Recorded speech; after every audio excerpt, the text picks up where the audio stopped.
everybody to tonight's Ordinary Council meeting. My name is Lucinda Congreve and I am the Mayor of Brimbank, and I declare this meeting open at 7 p.m. In the unlikely event of an emergency, please follow the direction of council officers and the emergency procedures on the wall near the door. I'd like to note that I have given approval for the journalist from the Brimbank Star Weekly and Channel 31 to audio and video record the meeting this evening.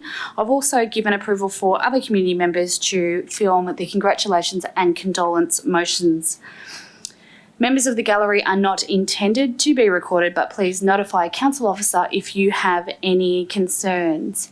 And on a personal note, this is my last council meeting as the Mayor, so I'd like to thank my fellow councillors and the officers and staff who support us for all of your help during the last year.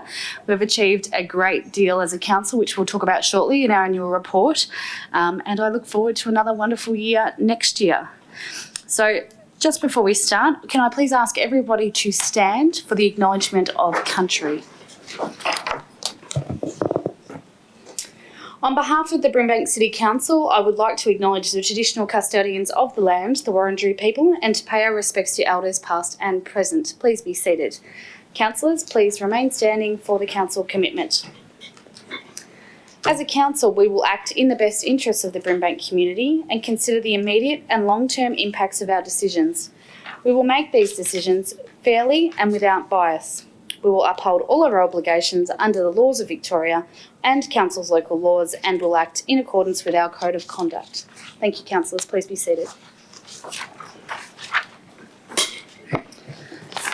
Okay, we're up to item number 3 on the agenda, which is apologies and leave of absence. And I note that Council Duty Chair is on a leave of absence from the 18th of September until the 23rd of November 2019. I have requested a leave of absence from the 7th of November till the 16th of December 2019, and Councillor Lancashire has requested a leave of absence from the 7th of November till the 19th of November 2019.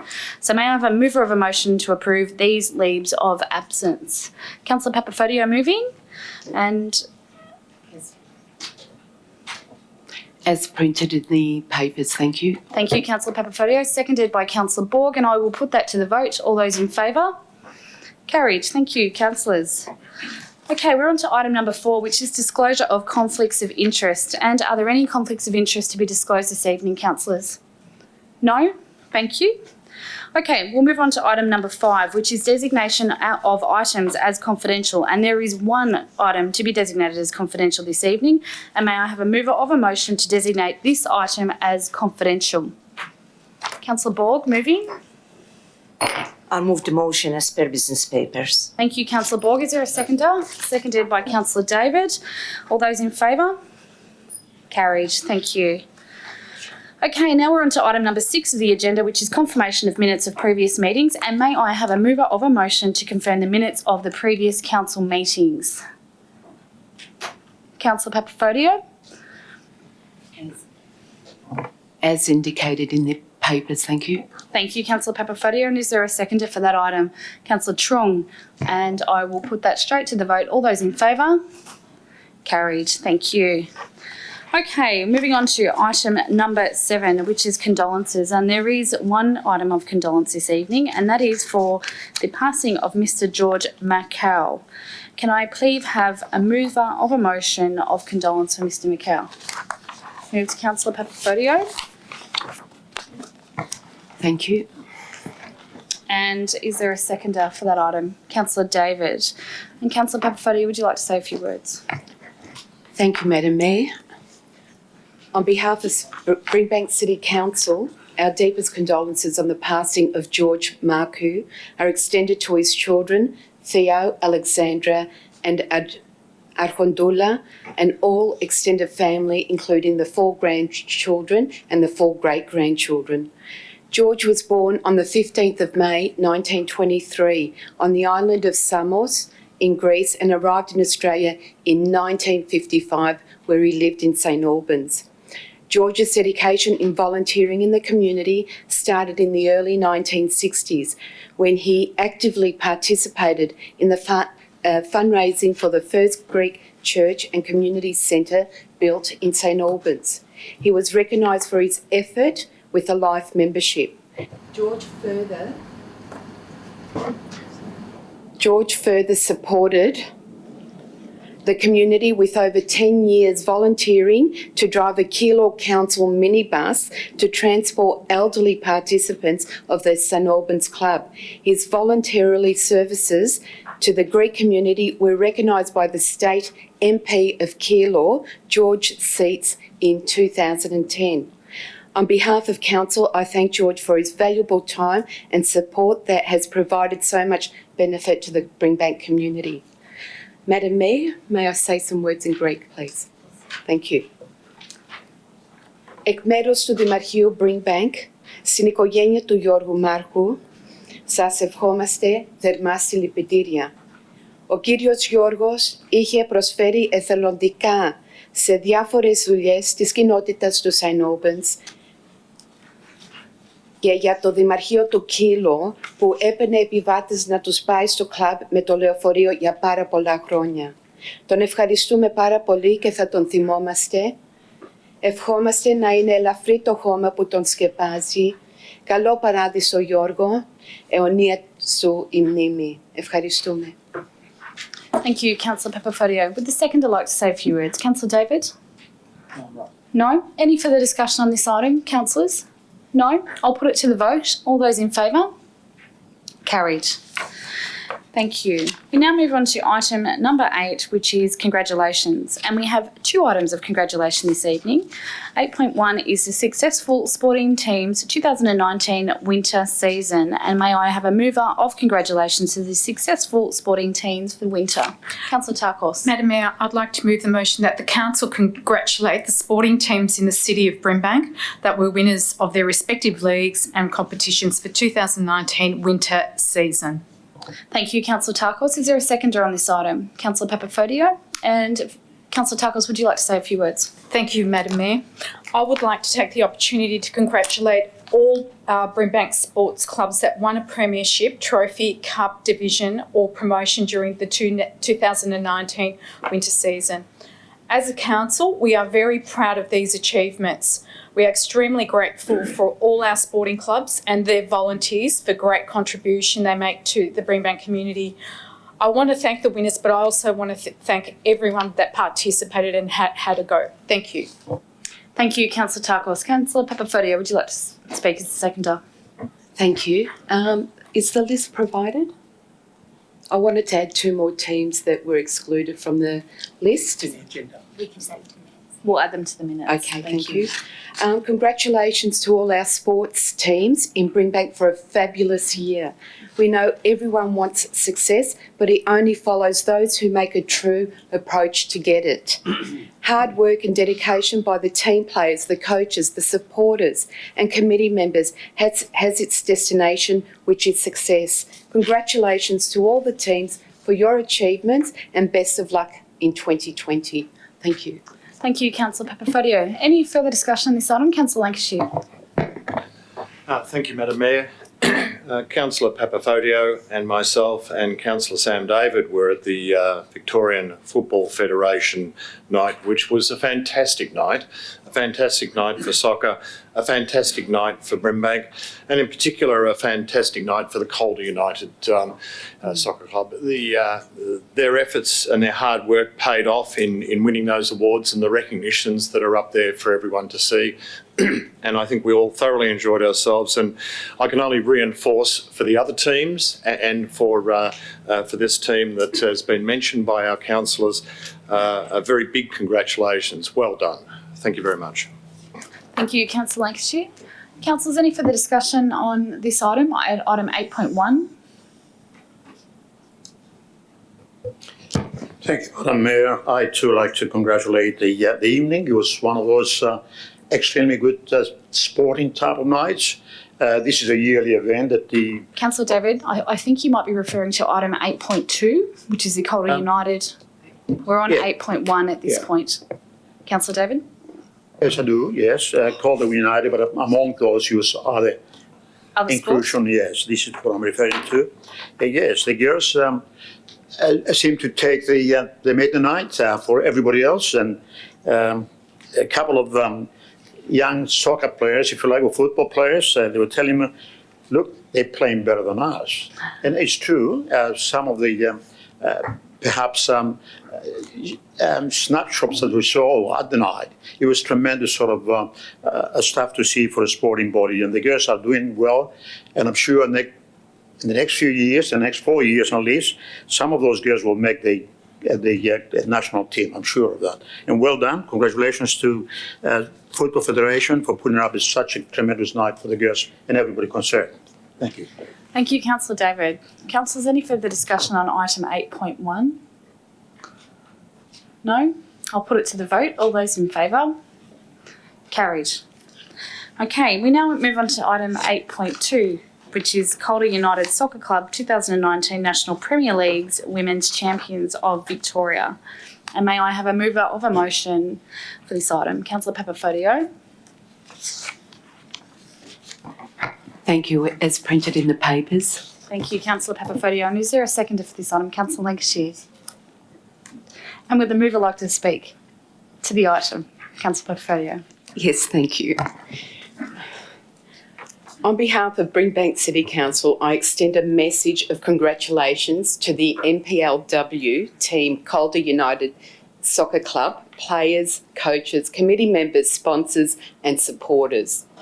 This year has seen Calder United Soccer Club winning the Nike Cup for the third year running, the Premier's Cup and the State Champions Cup. Individual team member accolades include the team captain, Catherine Zimmerman, receiving 3 awards, the Golden Boot, Media Player of the Year and the Golden Medalist Awards, and Alexandra Sinclair receiving the Players Player Award and the second year for the second year running and the Best Player Award. The brilliant achievement in a fantastic season for Calder United Soccer Club. Team player Alexandra Sinclair was also awarded the Best Player Award, who dedicated her incredible performance to the memory of her father, who suddenly passed away a couple of days just before the grand final. An incredible story of courage. A brilliant achievement and fantastic season for Calder United Soccer Club. Congratulations to the players, coaches, committee members, sponsors and supporters again. You continue to make Brimbank proud. Thank you. Thank you, Councillor Papafodio. Councillor Lancashire, as the seconder, would you like to say a few words? Very few words after my last faux pas. Apologies, Madam Mayor, for mixing up the two, but I think I was maybe a bit overexcited by their achievements. Well done to Calder United. Thank you. Thank you, Councillor Lancashire. Councillors, any further discussion on this item? No? I'll put it to the vote. All those in favour? Carried. Thank you. Okay, we now move on to item number 9, which is public question time. And Miss Leah, I understand that we have received some questions from the public this evening. Yes, Chair. The first question is from Mr. Loschiavo. He writes, I wish to ask a question in relation to the sale of 130 McIntyre Road, North Sunshine. I've been asked to remove my vegetable garden, which is on this land, by the 28th of October. I wish to obtain an extension until June 2020 so as not to waste the current vegetable garden which I have been growing. Sections 189 and 223 of the Local Government Act require Council to give public notice of its intention to sell land and to consider and hear any person in relation to written submissions that may be received. I've not received any notice from Council of its intention to sell the land. All I received was a notice of compliance. I wish to make a submission to Council in regards to the sale of this land and would like to extend the date of compliance in order to allow time for his submission. Thank you very much for your submission. So council officers will be in contact with you shortly to discuss the potential extension to the notice of comply which was issued to you in relation to the vegetable garden and the fencing structure on council property. When granting extensions, council officers will consider the particular circumstances in this instance and will aim to provide a fair and reasonable arrangement to you. Please note that the proposal to sell the land at 130 McIntyre Road, North Sunshine, is subject of a report that's coming up this evening, report number 12.14, and Council has not yet made a decision on this matter. The next questions are from Mr. Thompson. The first question is, as the end of the year is fast approaching, has the CEO made a decision to take up the employment of the Metro Access worker from the 1st of January 2020 after the extension funding from the state government runs out on the 30th of December 2019? Thank you, Mr Thompson, for your question. And as previously advised, matters relating to the employment of staff are the CEO's responsibility, and therefore they're not going to be discussed as part of this evening's council meeting, but we will keep you informed. The second question is, are the state and federal governments going to commit to funding to complete the Stony Creek project? If not, what are Brimbank Council's plans to try to force the issue? Thank you, Mr Thompson, and I'm glad that you asked that question because it is very timely indeed. So I was happy to join the members for St Albans, Natalie Suleiman, on site at Stony Creek last week, where the Victorian Government announced its recommitment to the Upper Stony Creek project and the works which will be recommencing shortly. Council welcomes the Victorian Government's announcement and looks forward to working with them and the project steering committee to help support the recommencement of works on site. It's a significant win for us, and it's a significant win for the community, and it's great that we've finally got a fair outcome. In parallel with this, Council will continue to advocate to the federal government to support the variation to the National Stronger Regions Fund so that the federal government can also reconfirm its commitment to Stony Creek and also do their bit on this important project. I'd just like to take a moment to thank and acknowledge the whole community that got right behind Stony Creek. We are going to talk about it again later in the agenda tonight, but there were 3,000 signatures collected from the community for our Victorian Parliament petition, and local community groups also got behind the campaign, including St Albans Primary and Albion North Primary School. That's just a couple. If it wasn't for council and community's campaign on this issue, the project would still be at a standstill. And it was since July this year that no works has happened on that site. We'll continue to work with the state government and the community as part of this project and proudly look forward to the works recommencing. So thank you, Peter. Okay, is that all the questions this evening? Thank you, Ms Fleer. Okay, we are up to item number 10 on the agenda, which is petitions, and there are no petitions to be received this evening. So we move on to item 11, which is minutes, reports of special committee. Sorry, Mr Wilson, I'm sorry, you're not able to address the council. I'm sorry, Mr Wilson, you are no longer able to address the council. Thank you. Sorry, Mr Wilson, you're going to ask you to leave the chamber. Thank you. Thank you, Mr Wilson. Get your hands off me, you great lot of shit. Michelle rang me up yesterday and said, do you and Jeff, get your fat hands off me. Councillors, could I just call for a motion for suspend standing orders for one moment, please? I second it. All those in favour? Carried. We'll just suspend standing orders for one moment. Thank you. Take your hands off me. Take your hands off me. Drinking of alcohol with your arm.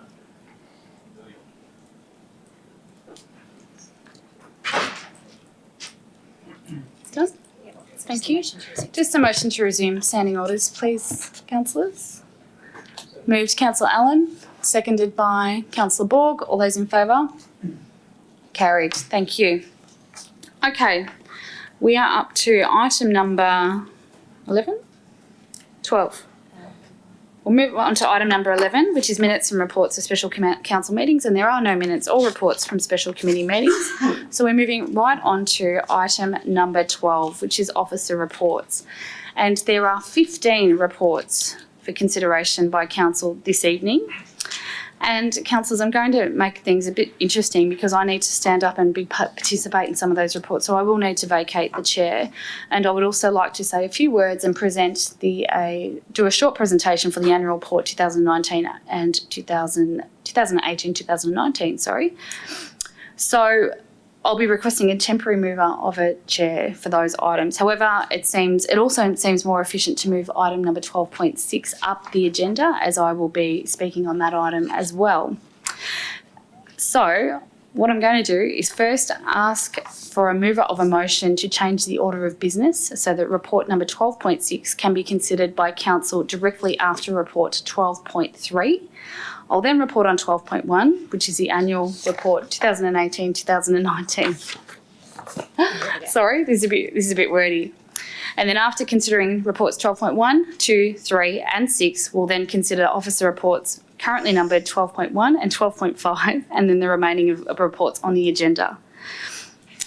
So After saying all that, can I please have a mover of a motion to change the order of business so that the item listed at item 12.6 can be considered after report 12.3? So we're just moving item 12.6 up. Move Councillor Tarkos. And that 12.6 be considered straight after 12.3. Thank you, Councillor Tarkos. Is there a seconder for that item?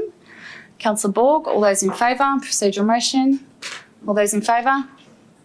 Thank you, carried.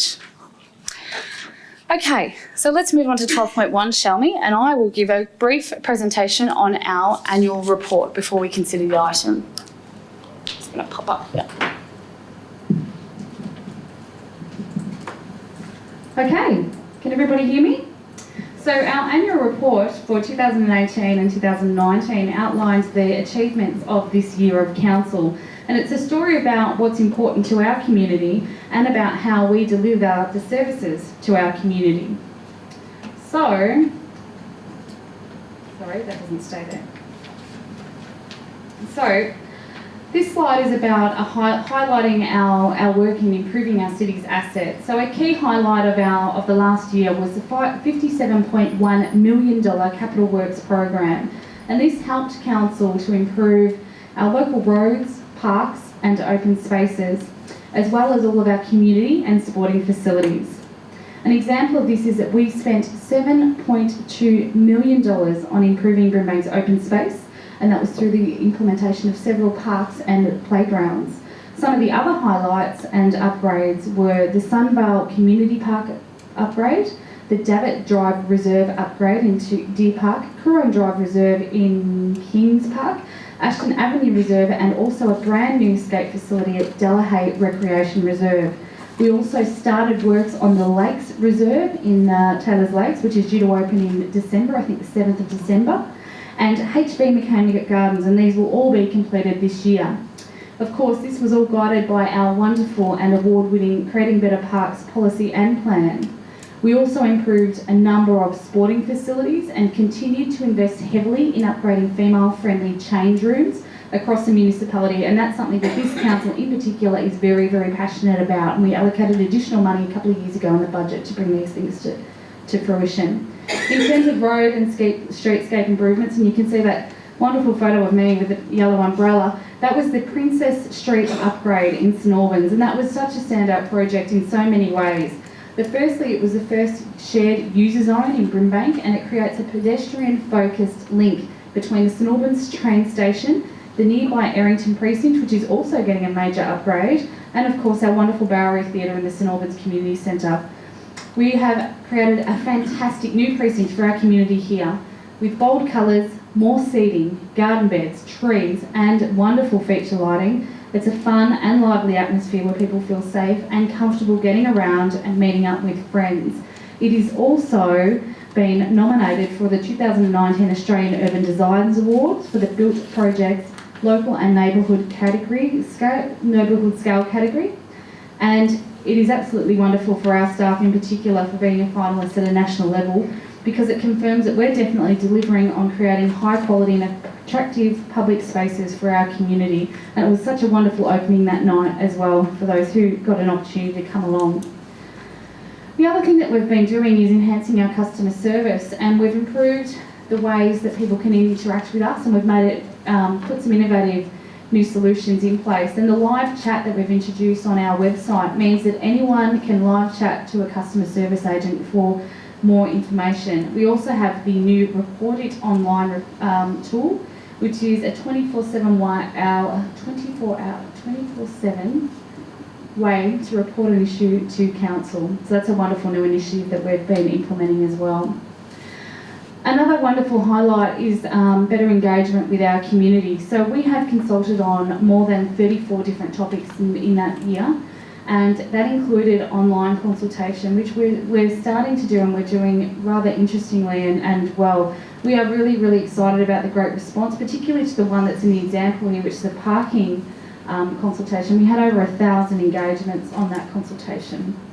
So I want to say a big thank you to all of the contributors who's helped council make some informed decisions and have contributed to our community consultations. We love hearing from you and would love additional, we've got lots coming up in the next 12 months as well, so we'd love to hear from you now and into the future.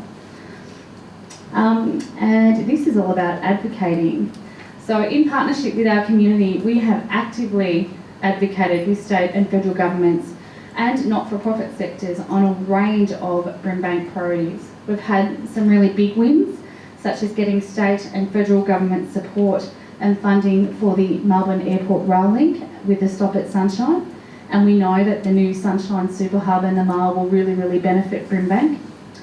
We also were very successful in having Sunshine declared as a priority precinct, and the federal government's new Northwest City deal, which will benefit our city and region immensely, and we'll talk again about this in our advocacy slides. We've joined our community in getting the state government to commit to grade separations at 3 dangerous level crossings in Deer Park and Sunshine West, and again that was a joint effort with community with over 3,000 signatures on petitions. And we also have a state government commitment to electrify the Ballarat line to Melton as part of the Western Rail Plan, which is another fantastic outcome. In another advocacy win, the federal government is funding the much needed upgrade of the Calder freeway network that we wanted to improve safety and travel time, although we think that more funding will be needed on that upgrade. And we've also advocated very, very strongly on gambling reform. And the state government have introduced a number of gambling harm minimisation initiatives that will help somewhat in that regard. There is still much more to do in that space.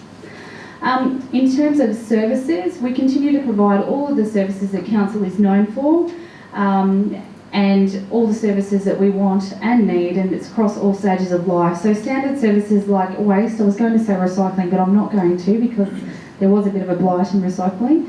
And some of the highlights here is the 63,000 plus Learn to Swim classes that were delivered by council at council facilities, so that's a fantastic service. In terms of other services, and some that are not very well liked by children but are very necessary, was the more than 4,000 vaccinations that we delivered to infants, and nearly over 5,700 vaccinations for school-aged children. We had over 2 million visits to libraries, which is amazing. It's a huge number of people going to our 5 libraries across Brimbank, and over 12,000 pets registered in our municipality and 920 kilometres of local roads maintained and inspected. We also planted over 5,690 trees along streets and main roads to help beautify our suburbs. And I think one of the wonderful and the best things that we get to do as a community is provide community grants. And last year we provided over $600,000 in community grants to our lovely organisations, and we will be doing the same this year. In fact, it's one of the items that we're considering this evening. We've done all of this and still maintained a very, very sound financial position. In fact, we have $36.3 million in the bank, and that money is not sitting there in our coffers. It means that we can meet future commitments and support the community needs into the future. And of course, there is a huge chunk of that is set aside for the wonderful project at St Albans Leisure Centre that we are starting in April next year.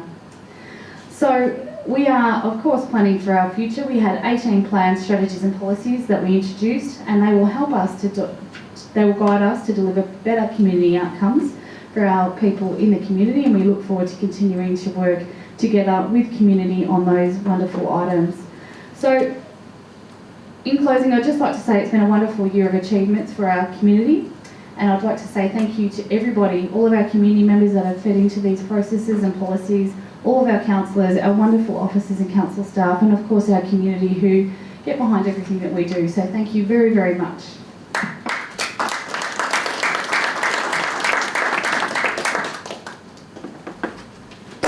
Okay, so I don't think we need to introduce that item because I think I've already done that. So is there a mover of an item? Councillor Tarkos? Sorry, would you just like to repeat that because for the camera, Councillor Tarkos? I'd like to move the annual report. I'd like to move that we receive and adopt the annual report 2018-19 at attachment 1 to this report, and note the copies of the annual report are available at council's customer service centres and on Council's website. Thank you, Councillor Tarkos. Is there a seconder for this item? Councillor Papafodio, would the mover like to speak to this item? Thank you, Madam Mayor. Just the two things that stand out for me in this annual report is that it ties into our vision, which is to be a vibrant, harmonious and welcoming and great place to live, work and grow. And those two standouts for me are the Capital Works program of over $60 million, as you've outlined extensively. Not only the roads, which I know aren't as exciting, but the Better Parks program for me is just phenomenal. At last week's biannual regional meeting that we had with all the regional councils from the West, I had continuous feedback all night on our parks being the envy of the whole Western region. People were asking me, where do we get our advice from on the parks, and just the creativity and the Indigenous themes that run through our parks and the diversity is something that we should all be proud of. The region, as we know it, has also won awards for our parks. So I'm looking forward to the ones that are going to open soon. The Lakes Reserve, the Green Gully Reserve, to give an example. I drove past it at 8:30 one night and it was still full of kids. They are the most used places, and not just for young people. We are also putting in basketball courts for the older children as well to play in, which I think we're learning as we go, and we're getting it better each time. So the other thing that really sticks in my mind is the upgrading of the sporting facilities, which in my ward, which include Keilor Park, and the fantastic work that's going around the Errington Reserve Phase 2. I've just seen it just been starting construction, but I can't tell you the excitement I have on what that will contribute to that St Albans area with the football club, cricket club, but also just being a centre of sports and activity, arts, etc. So I'd like to congratulate our council, our directors, for all the hard work they've put in, but those are the two standouts, and keep going. Thank you. Thank you, Councillor Tarkos. Would the seconder like to speak? Councillor Papafodio. Madam Mayor, I believe it's all been said. It's been a marvellous achievement, so congratulations to all involved. Thank you. Thank you, Councillor Papafodio. Councillors, any further discussion on this item? No? I'll put it to the vote. All those in favour? Carried. Okay, now, councillors, I would like to vacate the chair for items 12.2, 12.3 and 12.6. So could I please have a mover of a motion for temporary chair to be appointed? Councillor Borg? I'll move the motion as per business papers. Thank you, Councillor Borg. And is there a seconder? Councillor Truong. And that's a procedural motion, so I'll put it straight to the vote. All those in favour? Carried. Thank you.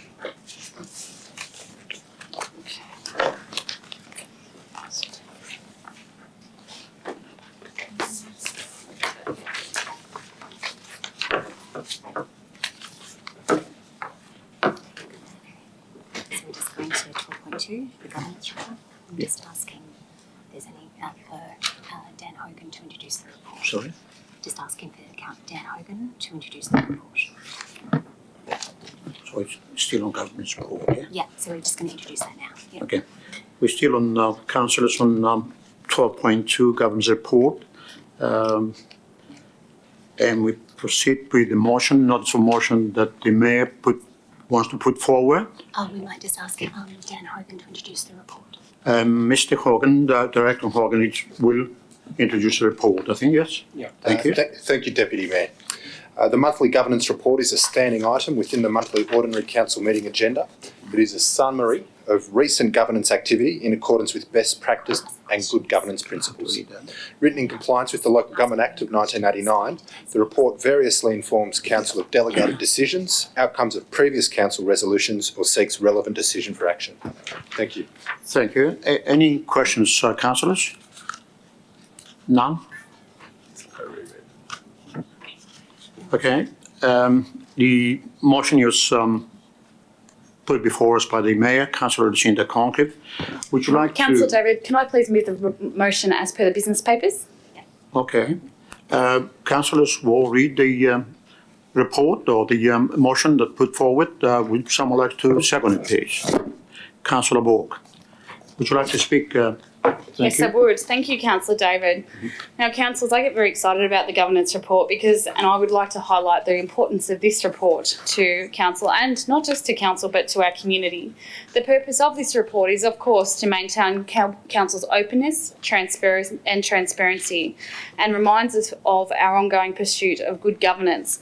It's also a source of some really good news sometimes that often gets lost, because generally they're quite big, the governance reports. So this month, for example, the government's report highlights the $600,000 in grants that we will be dispersing to our wonderful community groups in the 1920 financial year, and I believe we're doing that on the 30th of October. We have a grant celebration.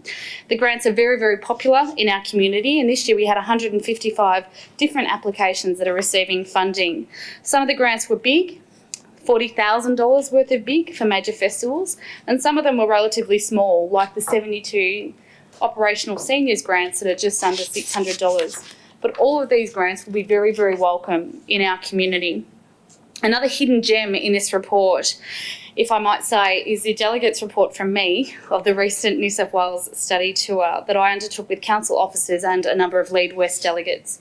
The study tour was about learning from other councils who had experienced major transformational projects like the Melbourne Airport rail link, which we are about to embark on. We saw firsthand a number of examples where local government had done very well. Some where local government had done badly, and some which, in my words, were absolutely outstanding and something that Brimbank could absolutely aspire to. And when I say outstanding, I refer specifically to the urban redevelopment of Green Square in Sydney. If we aim to have a project of that quality right here in Brimbank, our community will thank us for decades to come, and that's certainly what we're aspiring to. We've spent a huge amount of time while we're up there with Western Sydney councils, and we were talking to them about their experiences with the Western Sydney City Deal, and that is in light of the North West City Deal that we're about to embark on in front of us, which I'll talk to you all about a bit further when we do the advocacy portfolio. So I certainly commend this governance report to council. Thank you. Thank you, Madam Mayor. The seconder, would you like to talk or speak to us? Thank you. Thank you, Deputy Mayor. As Councillor Congreve mentioned, one of the highlights of this report is about the Community Grants Programme for 2019-2020, and $600,000 was allocated for the programme at the annual budget for 2019-2020. It was very pleasing to see the support provided by council for the community in preparation for the application of these grants. Such support included information sessions, drop-in sessions, workshops, and a voluntary body for the seniors groups. Council officers were also available to provide further information to applicants. As Councillor Congreve mentioned, there were three grant streams: community grants, festivals and events, and senior grants. And we will be celebrating these grants at a future event that is taking place within the next week or so. So this is a very exciting time for us, and it's always pleasing to see the community being involved in the projects that they do. Thank you. Thank you, Councillor Borg. Any other comments, councillors?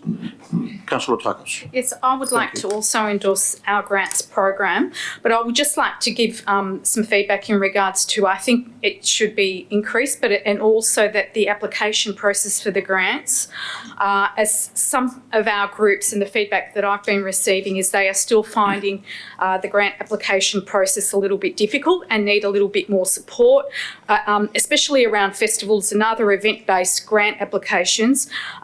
When we think about all the community building that's going on in these festivals, we need to really support them and have a lot more diversity of them. I think that we need to also look at our called and diverse communities and look at what we can do even in-kind support for them, and share our rich cultural tapestry with the whole of Brimbank. Thank you. Thank you, Councillor Tuckers. Any other remarks, any comments, councillors? No? Thank you for that. I'll put it to the vote. All those in favour? Against? Carried. Thank you. Derrimut next. So you're going to check The other one's got Yeah, definitely. So Oh, yes, we continue. just ask Dan to introduce the report. Thank you. 12.3, that's the Derrimut Secondary School. Director Hawken, please. Thank you very much, Deputy Mayor. This report responds to a council resolution which was precipitated by a councillor notice of motion. Research was commissioned and subsequently refined to inform this report before council. Thank you. Any questions? No? Please proceed. Thank you. Councillor David, I would like to move an amended motion, please. I'm not Thank sure you. if you have it on the screen. Will I have a seconded, please? So we'll just wait for the Councillor motion Tacos. to come up, perhaps. I'm not going to read this out because it's very, very long, but we will put it in the minutes for everybody to read. Thank you. Amended motion. Seconded by. Councillor Tacos, yes? Thank you. So back in May last year, I moved a notice of motion asking for some research to be undertaken in relation to the provision of a secondary college and secondary schooling for the people who live in Derrimut and Brimbank Gardens, the new part of Deer Park on that side of the train station. I did this because it was clear to me that there were two significant areas of concern for those residents. One of those was the level crossings, which we advocated for strongly, and we got a really great result last year. And the second was, where in God's name were these people going to send their children to high school? The report came back, and the message that we're getting from that report really reaffirms those parents' concerns. The key findings are that there are no government and non-government secondary schools in Derrimut, and there are none planned. Depending on where students live, Derrimut students are either zoned to one of two government schools, being VU Secondary College or Sunshine Secondary College. Both of them are well out of Derrimut. There are two challenges facing Derrimut students, and they are the distances that students have to travel to get to school. And our research found that it can take over 1 hour to get to school on public transport, a mere 5 kilometres. The other was that there was a lack of options for kids in Derrimut. Our research says that due to population increases in years to come, Derrimut students may not even be zoned to either of the two schools that is currently available to them. Our research also tells us that the Derrimut secondary school population will double in the next 5 to 10 years, and that the largest numbers of children in that area are in the 0 to 4 category. The current enrolments at VU and Sunshine College are 2,000 students. Thankfully, both of these campuses are getting new campuses built, meaning their capacity will increase to 2,600. But if 60% of the projected secondary aged students in Derrimut and the surrounding areas were to attend both schools, that would be over 5,000 students that need to be accommodated. The capacity is only 2,600. It does not take high school maths to work out that there is a significant shortfall. 2,400 spots are short. That's a whole another 2 schools worth of students that don't have a place. We're not short of 1 school, we're short of 2 schools in Derrimut. Put simply and frankly, this is a complete disaster for the Derrimut community, and the state government must be immediately made aware of this gap, and they must move quickly to rectify it.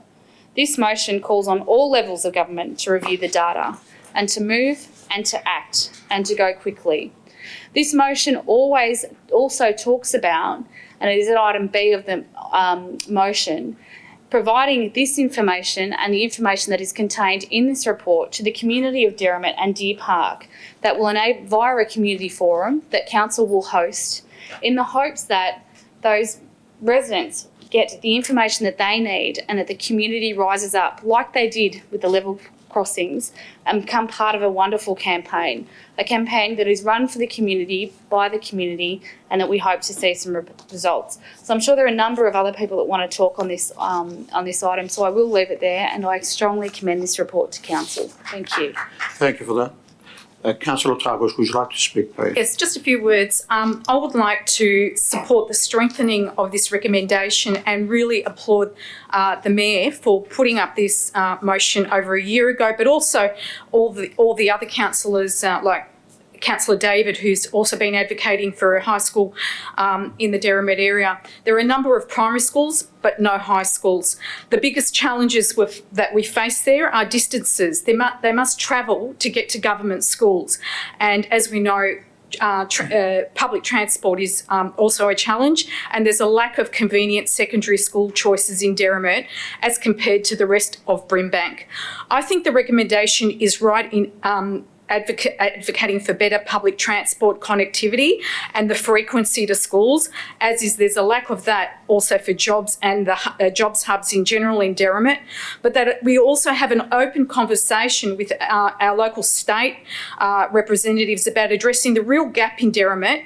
It is a suburb that for a long time has not had equitable access to educational choices in the past and in present. But as a council that has put community first, we must advocate strongly, and I don't believe there is one councillor sitting around this table that doesn't believe that access to free quality education is the game changer here in Brimbank. It's what helps create opportunities for the future generation of our kids. The population demand on Brimbank State high schools at the moment is incredibly high. It is vitally important that we pursue this issue with vigour. It deserves for our communities through every opportunity at grassroots, at local and at state levels, as well as through Lead West. Thank you.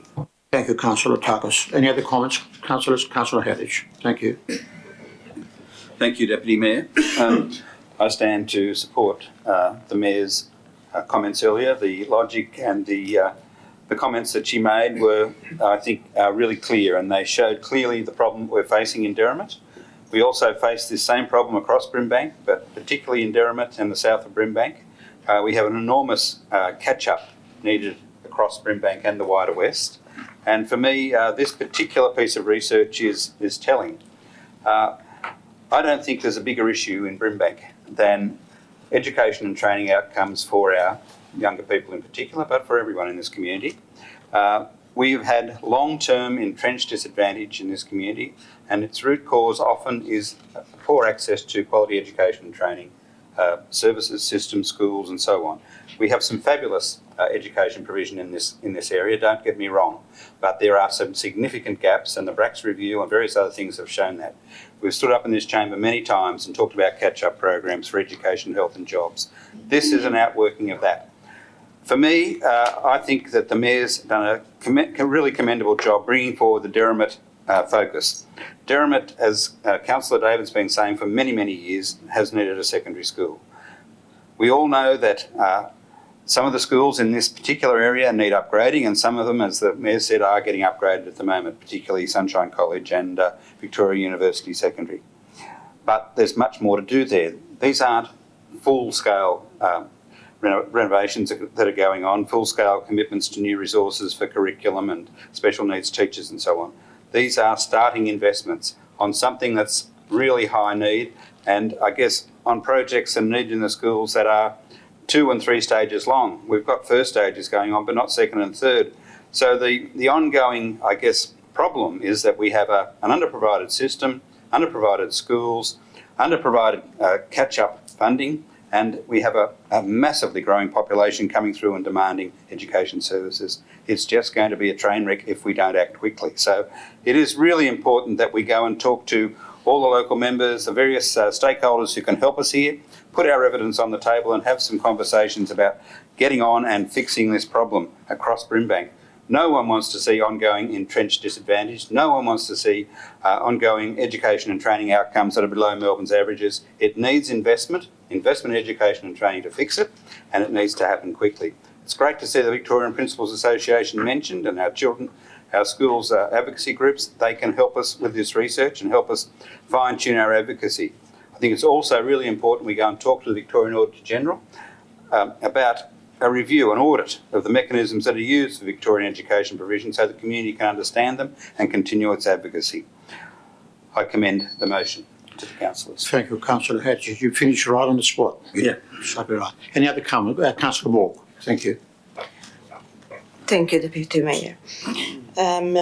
I would also like to reiterate the concerning findings of this report and the urgent need to act upon the recommendations of this report. Access to public education is considered as a right of all residents regarding of where they live. This report further confirms what members of the community at Derrimut has been telling us for these last 3 years and beyond. Travelling distance is quite taxing, not only financially, but also psychologically. Lack of choices in terms of secondary schools is also concerning. It's imperative that students attend a school that is likely to meet their academic needs, that will eventually lead them to their aspired careers. The differing findings of this report in relation to the predicted shortfall of secondary school places in the future is also concerning. And the findings I'm referring to, the findings of this report and the assessment that has been done by the Department of Education and Training. And what's even more concerning is the fact that the Department of Education failed to provide the required information with regards to the method used in their assessment. It's imperative that the Department of Education and Training cooperates with Council and provide the required information for comparisons. Otherwise, this can create a barrier to future planning. I would like to thank Councillor Congreve for bringing this matter forward previously and now, as well as also the council officers and their team for providing this important report. Thank you, Councillor Borg. Any other comments, councillors? No? I'll put it to the vote. All those in favour? Against? Carried. We continue on, councillors. 12.6, this is the advocacy update from May to October 2019. Again, Mr. Hogan, please.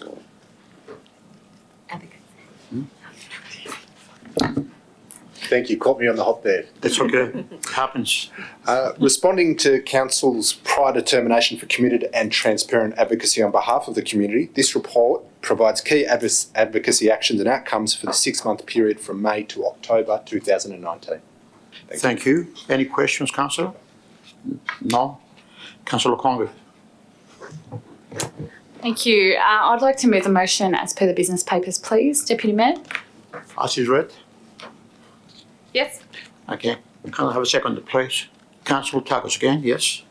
Thank you. Proceed, yeah. Thank you. And councillors, I apologise. I understand I've done a lot of speaking tonight, but I thought it would be really remiss of me not to leave the chair and talk about the advocacy portfolio, something I've dedicated a lot of time to as the Mayor, along with my colleague, Councillor Tarkos, and something that I've really tried hard to progress during my time in that chair over there.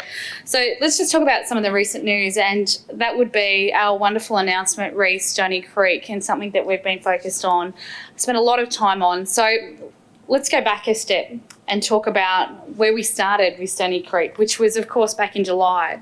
So in July, work stopped on Stony Creek, stopped.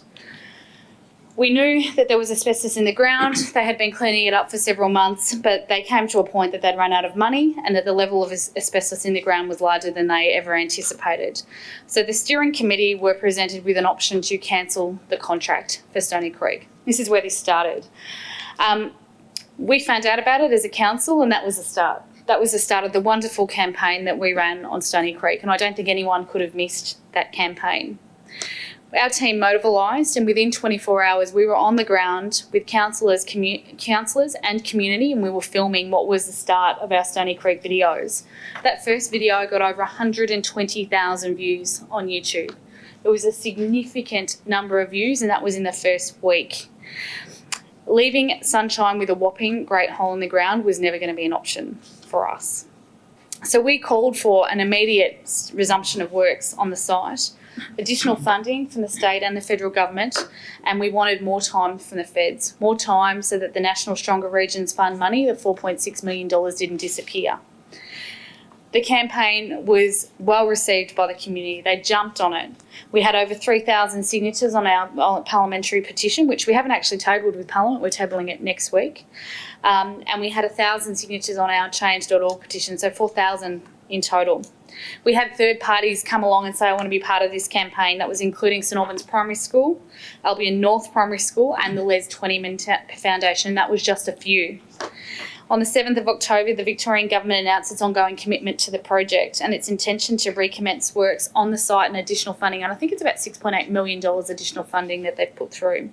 We want to say thanks to Natalie Suleiman for all of her work behind the scenes, and of course to the other local MPs who came out and pledged their support for the project. Caesar Mallam is one, Katie Hall is another, and you know, I also want to thank all those MPs and ministers who took the time to listen to me bang on about Stony Creek, because everyone I spoke to, every single person I saw, they got the Stony Creek message. And Council, I think that we simply can't underestimate the engagement efforts that we've had in relation to Stony Creek. In July, as I said, we had a whopping great hole in the ground. We had no contractors, we had a fenced off area and we had locked gates. And today we have new hope for Stony Creek, something that we should all be very, very proud of. And I want to say a big thank you to our community for rallying behind that campaign. So that's Stony Creek. I think there's still more to go on Stony Creek. So we've got some additional funding, but it's not yet confirmed how far that funding's going. We still need the feds to come on board. We still need some additional time. So it's not over yet, but the first hurdle is definitely over for that community. The other wins that we talked about was that we were identified as the first priority precinct under the Gavin Jennings new priority precincts portfolio, and something that we'd been lobbying on for many, many months and talking again to whichever minister or MP I could get in front of him would listen. And this announcement's a really big one, and people I don't think understand what that means, but it means that the Victorian Government is dedicating funds and resources to Brimbank, and funds and resources surrounding the Sunshine Super Hub and to developing Brimbank into the capital of Melbourne's West. That means more jobs, more economic development and great things, not only for Brimbank, but for the whole of the West. I also touched on the North West City deal earlier before. So I need to thank Councillor Heddich, who's sitting over here, because he was one of the original delegation that went up to Canberra way back in 2016-17 with the mayors through Lead West to lobby for a West City deal. We have now a Northwest City deal, but that was originally the intent, was to go up and ask for a city deal, and that has now come to fruition. So sometimes these things it takes a little spark and then it grows over time. The federal government announced the city deal just before the federal elections this year.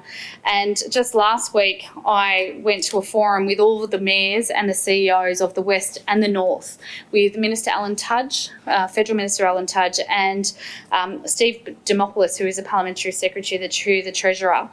And there was a number of discussions around the table, and I specifically called on the city deal to focus on building a capital in Melbourne's West, to really leverage those amazing opportunities. Extension, 1 minute.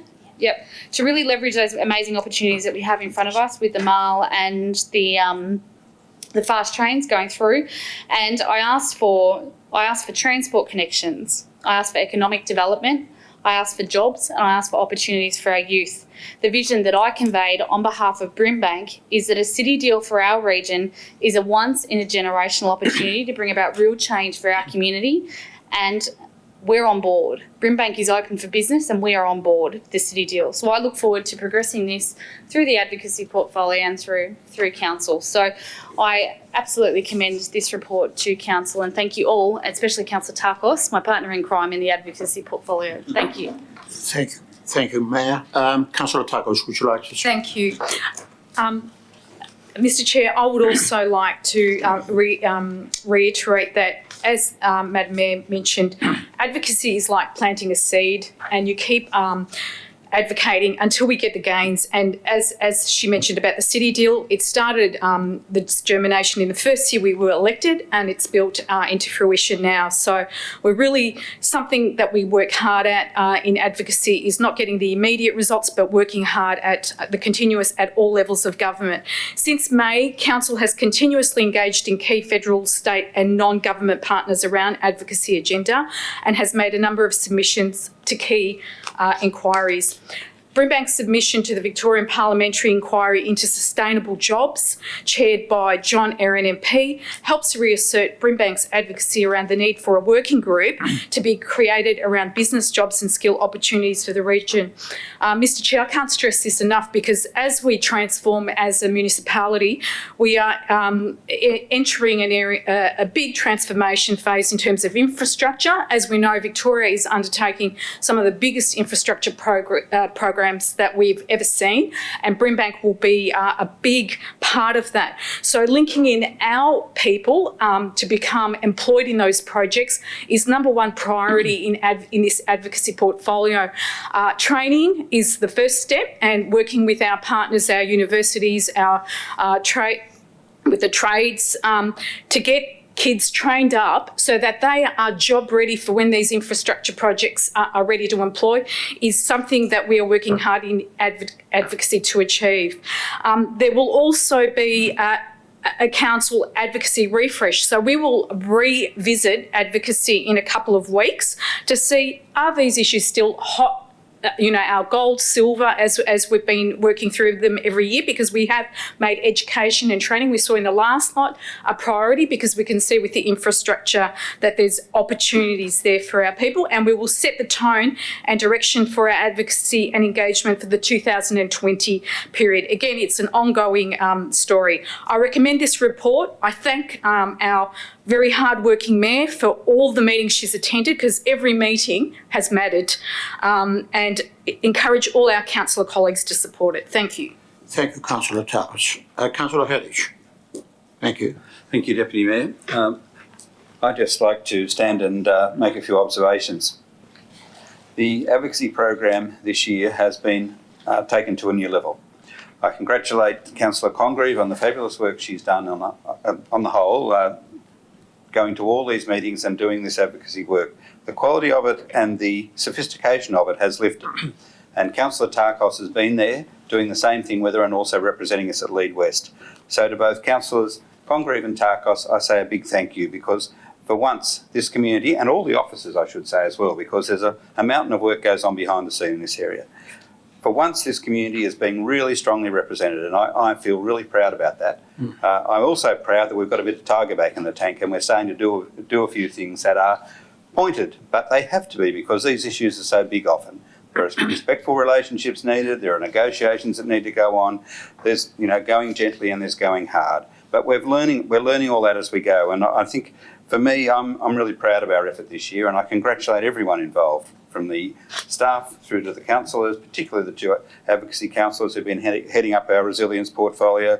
When you look at it and you hear it and you see it in action, you can only be proud of it. Well done. Thank you, Councillor Hettich. Any other comments, councillors? Councillor Tron. Thank you.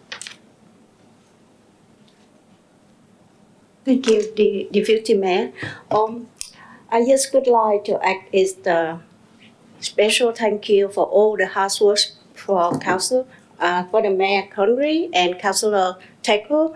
I really believe to see is like when it did happen, is all the councillors we stand together and working team. It shows how we are working support in the project, and I'm so proud to see it. A lot of members in the community stand with us and get involved in this project, or special in the two schools to get involved in this project, and the member on the staff. So, we proud for this happen to show how we are working team together and make it successful. Thank you. Thank you, Councillor Tron. Any other comments, councillors? No? I'll put it to the vote. All those in favour? Carried. Thank you, Councillor David. Thank you. Thank you.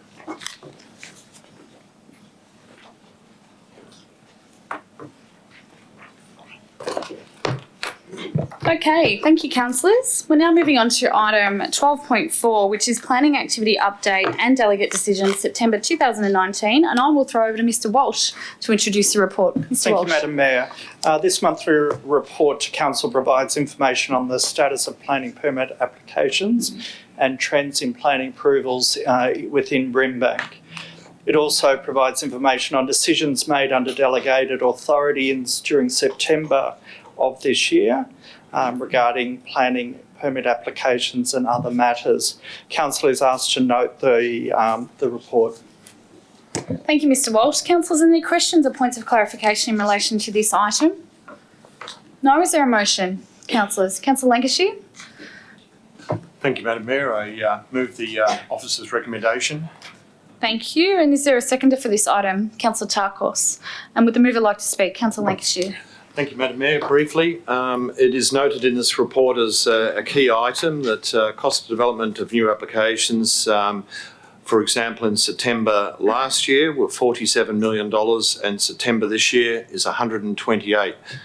Now that is just an incredible growth in workload, and I'm mindful that that's also workload that our staff are having to deal with in terms of applications and processing planning permits. But it's certainly very much a reflection of the strength of our local economy, the growth of our local economy and the growth of jobs. It should not be underestimated that construction jobs and the like are jobs just as much as any other job, and this shows that we are participating in a process that is creating hundreds of jobs across Brimbank. Thank you, Madam Mayor. Thank you, Councillor Lancashire. And would the second like to speak? Councillor Tarkos? No. Any other discussion, any further discussion on this item? No? I'll put it to the vote. All those in favour? Carried. Thank you. Okay, we're now moving on to report 12.5, which is Planning Compliance Activity Update of 1 July to 30 September 2019. Mr Walsh, you're back up. Thank you, Madam Mayor. This quarterly report provides Council with an understanding of the planning compliance activity for the period 1st of July through to 30th of September of this year. It includes information on the activity for the period, including planning infringement notices issued and cases that have proceeded to the Magistrate Court. Council is asked to note the report. Thank you, Mr Walsh. Councillors, any questions or points of clarification in relation to this item? No? Is there a motion, councillors? Councillor Lancashire, moving. Thank you, Madam Mayor. I move the officer's recommendation. Thank you. Seconder for this item, councillors? Councillor Borg. And would the mover like to speak to this item? Again, very briefly, Madam Mayor, just to thank the officers for all the work involved in this. There's often difficulties with infringement notices and work. It's ongoing, keeping our compliance with our planning controls, keeping the city clean, keeping the city functioning well is all very important. So, again, thanks to the officers and their work. Thank you, Councillor Lancashire. And would the seconder like to speak? Councillor Borg? No, thank you, Madam Mayor. Thank you. Any further discussion on this item, councillors? No? I'll put it to the vote. All those in favour? Carried. Okay, we're now moving on to item 12.7, which is Draft Indoor Sports Facilities Feasibility Study 2019. And Ms Brackett, would you like to introduce this report, please? Thank you, Chair. The purpose of this report is for Council to consider endorsing the Draft Indoor Sports Facilities Feasibility Study 2019 draft study and attachment 1 for community consultation. The draft strategy study considers the current provision of indoor sports in Brimbank and neighbouring municipalities, and the indoor sports considered included basketball, netball, badminton, volleyball, table tennis and futsal, which are all very popular in Brimbank. The draft study makes recommendations aimed at making sure there are enough indoor sports facilities in Brimbank now and into the future, and the implementation is an action of the Year 3 Council Plan. And the officer recommendations are as per the business papers. Thank you, Ms Brackett. Councillors, are there any questions or points of clarification? Madam Mayor, I request that Council defers this report pending further discussions. Just one moment. Is there any questions or points of clarification in relation to this item? No? Councillor Papafodio, you have a deferral motion? Yes, please. Okay. And have we got a deferral motion on screen or no? So that the Council defers this report pending further discussions. Okay. We've got a mover of deferral motions, a seconder, Councillor Hedditch. Any discussion on that, Councillor Papafodio? I think councillors need a bit more briefing on these items and further discussions, that's all. Thank you. Thank you. Councillor Hedditch? No further? Any other discussion on this item, councillors? No? I'll put it to the vote. All those in favour of deferring? Carried. Thank you. Okay, we're up to report number 12.8, which is the final draft Brimbank Neighbourhood Houses and Community Centres Strategy and Action Plan 2019-2024. It's a long title. Ms Brackett, could you please introduce this report? Thank you, Chair. The purpose of this report is for Council to note the submissions received on the long title report, the draft Neighbourhood Houses and Community Centre Strategy and Action Plan, and to consider the final draft. At the Ordinary Council meeting in June this year, Council resolved to endorse the draft for community consultation, and the draft strategy guides the transformation of the 6 council-managed neighbourhood houses and community centres, which are over 7 sites, and also informs the criteria for the Brimbank Neighbourhood House Council contribution grants made to the 5 community-managed neighbourhood houses in Brimbank. During the consultation period, we received 18 submissions on the draft strategy, and all submissions were considered, and where appropriate, changes were made to the draft strategy. Thank you, Ms Brackett. Councillors, any questions or points of clarification in relation to this item? No? Is there a mover of an item? Councillor Borg? I'll move the motion as per business papers. Thank you, Councillor Borg. Is there a seconder on this item? Councillor Tarkos? And would the mover like to speak? Councillor Borg. Yes, thank you, Madam Mayor. As portfolio champion for the Brimbank People portfolio, I'm pleased to talk about the draft Neighbourhood House Strategy 2019-2024. The draft strategy is based on extensive community consultation and a review of all current research and data. Today, neighbourhood houses and community centres operate as generalist services which aim to be inclusive, flexible and responsive to local communities. The Brimbank community is at the centre of Council's first neighbourhood house and community centre strategy. Brimbank City Council manages 6 neighbourhood houses and community centres. There are also 5 community-managed neighbourhood houses and community centres in Brimbank. Each one of Council's centres is unique with diverse offerings such as a pottery studio, a men's shed, sports stadiums and community gardens. Building on our strengths from the past, we are reimagining neighbourhood houses and community centres that are for everyone from every background, at every stage of life and every stage of learning. Neighbourhood houses are uniquely positioned to have social impact around some of the most challenging issues Brimbank faces. They offer informal spaces that are flexible, accessible and family-friendly. This draft strategy offers Council the opportunity to take a lead in social innovation and best practice to increase community well-being. It also maximises the benefits of Council-managed neighbourhood houses and community centres through strong leadership, governance and partnerships with all levels of government, education providers and research bodies. I commended this report to Council. Thank you, Councillor Borg. Councillor Tarkos, as the seconder, would you like to speak?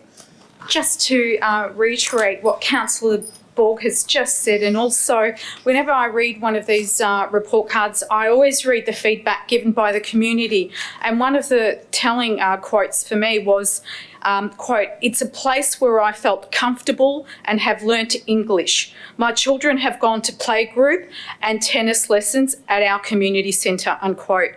So for me, that a person feels comfortable, they can bring their children to learn a wide myriad of activities from English, the building blocks to integrate in our community, right through to tennis. So that's, physical, getting a positive physical outcome, as well as just interacting and connecting with our community. It captures the value and the essence of the spectrum of needs and experiences and broad spectrum of lives of age groups, cultural backgrounds. They touch, I believe, everyone in our community, and it's a place that's non-judgmental where you can feel comfortable and welcomed. I note also, though, in the feedback that some of the things that we can do better is to provide more programs and be more welcoming for youth. A lot of the youth are saying they would like to have also more programming, but also improving their vocational capacity, like things like job preparation, doing resume writing, interviewing workshops, and Dress for Success are just some ideas where we can fill that need and gap. Thank you, and I highly recommend this report. Thank you. Thank you, Councillor Tarkos. Councillors, any further discussion on this item? Councillor Hedditch. Thanks, Madam Mayor. I commend all that Councillor Borg and Councillor Tarkos have said. Fully support all of it. I think for me the positive outcome here is reflected in the feedback that came from community. This particular draft strategy and now final strategy has been well supported because it is delivering what community wants and needs. And I congratulate the officers, all of them who've been involved in this program. We know when, as councillors are saying, when we see the efforts of neighbourhood houses and the touch points into community and different parts of community, just what a wonderful job they do. They are not highly funded. They are, I guess, we would all say under-resourced for what they do, but boy, what do they do? It is something else. So I commend the work of all the officers. I can commend all the work of the network, the Neighbourhood Houses and Community Centres Network, for all that they do for our community. And I look forward to this strategy being implemented fully and supported heavily by Council. Thank you. Thank you, Councillor Hedditch. Councillors, any further discussion? Councillor Pham. I just want to add a few words that after the consultation with the submission that we have that's showing the strategy going ahead with the partnership between council and community, what do they want to see or to be provided for them in our neighbourhood houses and community centre.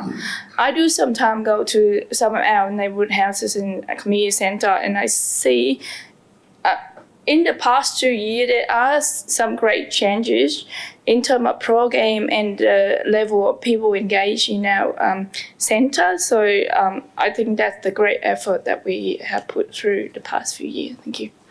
Thank you, Councillor Pham. Councillors, any further discussion on this item? No? I'll put it to the vote. All those in favour? Carried. Thank you. Okay, we're now moving on to item 12.9, which is Draft Asset Protection Code of Practice 2019. And I will throw over to Mr. Razumovsky to introduce the report. Thank you, Madam Mayor. The purpose of this report is for Council to consider endorsing the Draft Asset Protection Code of Practice for 2019 for community consultation for a period of 28 days from 29th of October 2019 until 26th November 2019.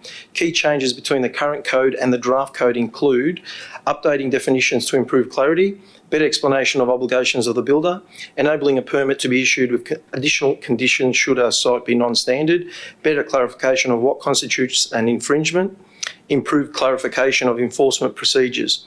A further report will be presented to Council to consider written submissions, including a summary of proceedings of any hearings of submissions committee, and a final Draft Asset Protection Code of Practice 2019 for consideration. Please note that the establishment of a hearing of submissions committee will require the nominations of councillors. Thank you, Mr. Razumovsky. And councillors, are there any questions or points of clarification in relation to this item? No? Is there a motion, councillors? Councillor Hedditch, you had your hand up first. Councillor Papafodio. As per papers, but with item C, if we could add the names, appoints Councillor myself as the chair, Councillor Hedditch as a member on the committee, and also Councillor David. Thank you. Thank you. And is there a seconder for this item? Councillor Hedditch. And Councillor Papafodio, would you like to speak to this item? No, thank you, Madam Mayor. Thank you. Councillor Hedditch. Just briefly, Madam Mayor, I think it's this is one of those ones that's really important. As Mr. Razumovsky said, this particular protection code of practice, asset protection code of practice, has a clear purpose, and it is so important for occupational health and safety and for all the activity that goes on sites around Brimbank. How many times do we hear builders or council workers or others saying that, gee, how did that get by, and so on. This brings a level of, prescription, certainty, safety to our sites, and I commend it to councillors. Thank you, Councillor Hedditch. Councillors, any further discussion on this item? No? I'll put it to the vote. All those in favour? Carried. Okay, we're on to report 12.10, which is Local Government Rating System Review Submission, and I will ask Mr. Ma to introduce this report. Thank you, Madam Mayor. The State Government have established a panel to provide advice to the Minister for Local Government regarding the optimal rating system for Victorian local government.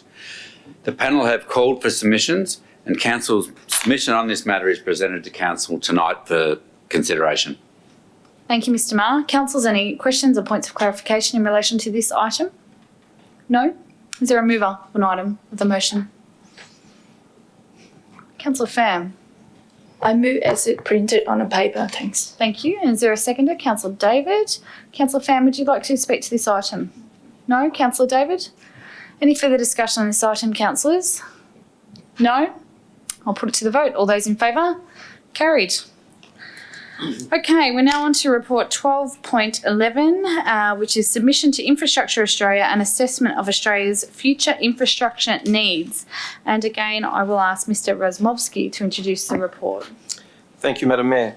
The purpose of this report is for Council to consider the draft submission to Infrastructure Australia's audit report, an assessment of Australia's future infrastructure needs, which is an attachment 1 to the report. Infrastructure Australia's audit report aims to achieve a clear understanding of the fundamental infrastructure problems facing Australia's future. Council's draft submission is generally supportive of most of the challenges and opportunities outlined in the audit report. Thank you. Thank you, Mr. Razmovsky. And councillors, are there any questions or points of clarification in relation to this item? No? Is there a motion, councillors? Councillor Hedditch? Thank you. Sorry, Councillor Hedditch, would you mind just turning your microphone on and doing As per the business papers. Thank you. Seconded by Councillor Allen. And Councillor Hedditch, would you like to any discussion on this item? Just briefly, Madam Mayor. This particular submission is an important one. It's one of many, but if you don't have your say, you don't get heard. So it's really good to see the amount of work that's gone in from the officers here. Fabulous contribution. We've had a real crack at putting forward the Brimbank perspective and I guess the Western Region perspective in some ways, but Brimbank perspective for sure.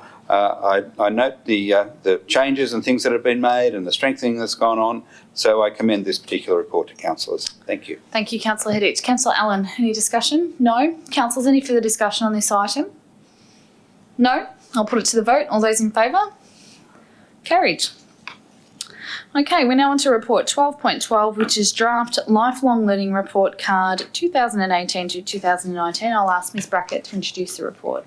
Thank you, Chair. The purpose of this report is for Council to consider noting the Draft Lifelong Learning Report Card 2018-19 for the 3 new lifelong learning projects, which are the Lifelong Learning Strategy, the inaugural Youth Job Strategy, and the new Brimbank Learning Futures Hub. We have a long history of supporting lifelong learning in Brimbank, which is about driving social, economic and cultural life in the community, and the officer recommendations the Council notes the Draft Lifelong Learning Brimbank Report Card. Thank you, Ms Brackett. Councillors, any questions or points of clarification in relation to this item? No? Is there a motion, councillors? Councillor Borg? I'll move the motion as per business papers. Thank you, Councillor Borg. A seconder, Councillor Tarkos. And Councillor Borg, would you like to speak to this item? Yes, I do, Madam Mayor.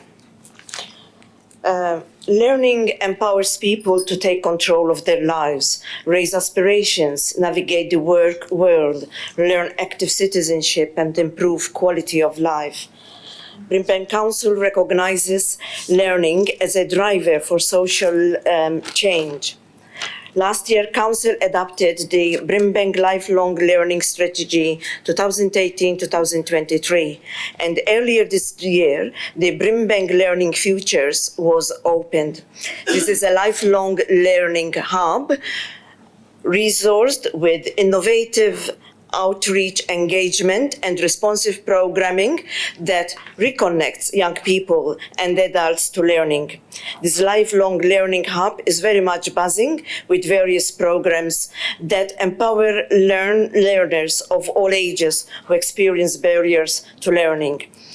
Other highlights of this report card include learning innovations through creative arts, celebrating learning newsletter, the submission and evidence given at the Parliament of Victoria's inquiry into sustainable employment for disadvantaged job seekers, advocating for the challenges Brimbank job seekers experience. I would like to recommend this report to Council. Thank you, Thank you, Councillor Borg. And with the second to like to speak on this item, Councillor Tarkos. Yes, Madam Mayor, I would also like to reiterate what Councillor Borg said, but I also want to really push for the Youth Job Strategy 2018-23 part of this strategy. Madam Mayor, as you know, our unemployment rate here in Brimbank is higher than the statewide average, especially for our youth. It is a huge concern for our council, and I can also let you know that it is a concern also for Lead West, which is across all of the Western councils.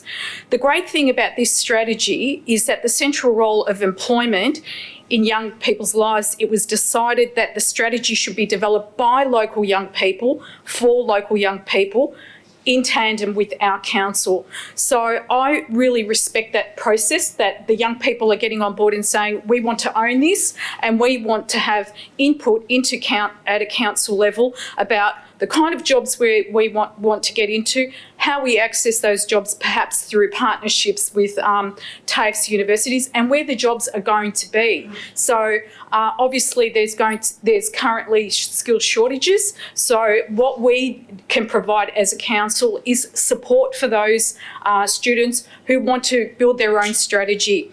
The other thing is our youth are our future. Wearing my advocacy hat on, our council decided that education, training and jobs is a key priority in advocacy, and we will continue to have the discussions at the state and federal level on how we can leverage on these new infrastructure projects to benefit our youth with this job strategy. Thank you. Thank you, Councillor Tarkos. Councillors, any further discussion on this item? No? I'll put it to the vote. All those in favour? Carried. Thank you.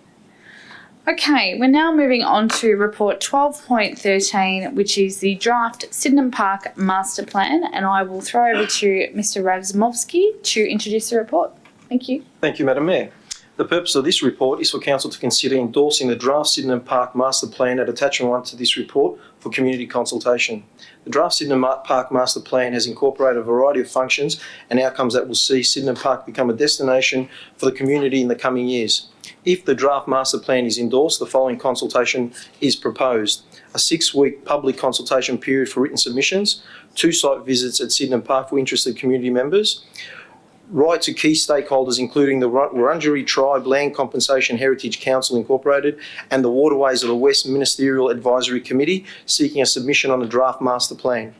A further report will be presented to Council to consider submissions made on the draft Sydenham Park Master Plan and the final draft Sydenham Park Master Plan for consideration. Thank you. Thank you. Councillors, any questions or points of clarification on this item? No? Is there a motion, councillors? Councillor Lancashire? Thank you, Madam Mayor. I move the officer's recommendation. Thank you, Councillor Lancashire. Is there a seconder for this item? Councillor Papafodio? And would the mover like to speak on this item? Yes, indeed. Thank you, Madam Mayor. This is a very significant policy to put out for public consultation.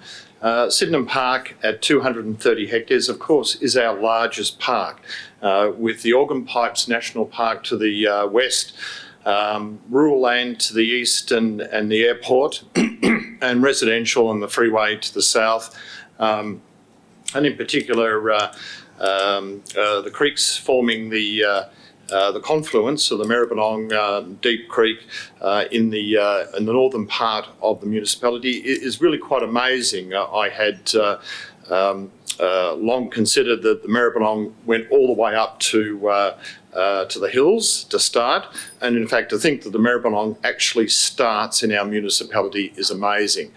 One visits the park, one does see kangaroos, wallabies going around, the plantings that have been going on by council now for years. The valley is not atypical of the western suburbs. It's an amazing piece of geography. You can see the city skyline and the airport. Things like Robinson's homestead, our most significant homestead in this municipality. Our only public golf course is there. There is lots of land available for recreational, for sporting facilities. And of course, we have this amazing $65 million diamond interchange off the freeway with a bus stop and Kings Road running all the way through the municipality. Fantastic access. Now, the committee has been running for some time and it's involved nearly half the council. There's also been a number of community reps. And during that committee, there was an incredible array of presentations produced by the staff. So I would certainly like to thank all the councillors involved, thank the community reps involved, and of course, thank particularly the staff and their amount of work that they've all put in those presentations. Have been very informative and a long, steep learning curve for all those involved. There was a series of consultations with sporting groups and the airport and other groups involved in the process, and certainly thanks to them for their participation. The plan itself takes on board those sort of things and works through an amazing array of proposals. And I think given that we are now in a position to put this proposal out to the public is exactly the way it should go after all this work and all this time and all this effort by all those involved. Now, I think in terms of that, 6 weeks is a great opportunity for everyone to have their say and come up. Particularly, we invite the community to come back to us with their ideas on the plan and any other ideas that they may have that might be interested. This certainly plan is a fantastic opportunity for us to further advance our biodiversity of this municipality, further advance our tourism, further advance our sporting and conservation aspects. And of course, it's not surprising that this was the site that became part of our Matilda's bid. Truly exciting opportunity to have, if we're selected for further consideration. The Matilda's getting off their aircrafts from across Australia and being probably 10, 15 minutes away from training on that facility and all the facilities that would be built as part of that at no cost to council. Very exciting proposal. So when we look at all these things, the plan, the proposals, the options, it is very exciting and I am very pleased to be recommending this for public consultation. Thank you very much. Thank you, Councillor Lancashire. And would the seconder like to speak? Councillor Papafodio. Thank you, Madam Mayor. I totally agree with Councillor Lancashire. I endorse this draft Sydenham Park Master Plan for community consultation. The steering committee was established in November 2017 and has spent many, many hours on sharing ideas and discussions with several stakeholders. We visited the site a few times and discussed many options. The draft being put forward is just a proposal to share with the community and to allow the community to provide us with some feedback. The draft is a tool for moving forward, so I totally commend this. Thank you. Thank you, Councillor Papafodio. Councillor Tarkos. Thank you, Madam Mayor.